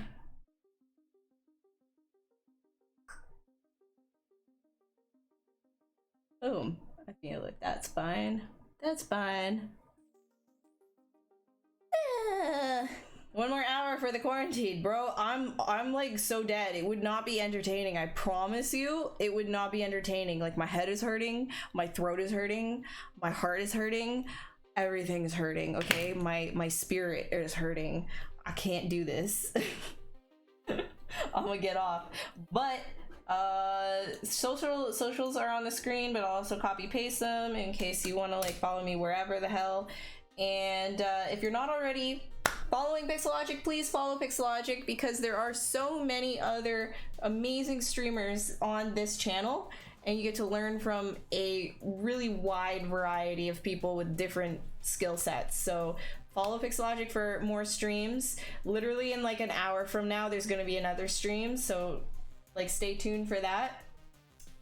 If you don't have ZBrush but you want to try it, Pixologic does offer a 45-day free trial. I would recommend you try it out. And you will get hooked. You will. Also, if you want to learn ZBrush, at the very bottom of the screen, like down here, right here, pixologic.com/zclassroom is probably your best bet for learning you know, all of the functions of ZBrush. So I would definitely check that out, as well as if you have any questions about ZBrush, there is hashtag #AskZBrush on YouTube. Anything else? Did I miss anything else? Anything else? Oh yeah, wash your hands and self-isolate, and don't go to parties and stuff. Okay, all right. I will see you guys. Bye. Have a good night and week and stuff. I'll see you on the next one. Bye bye.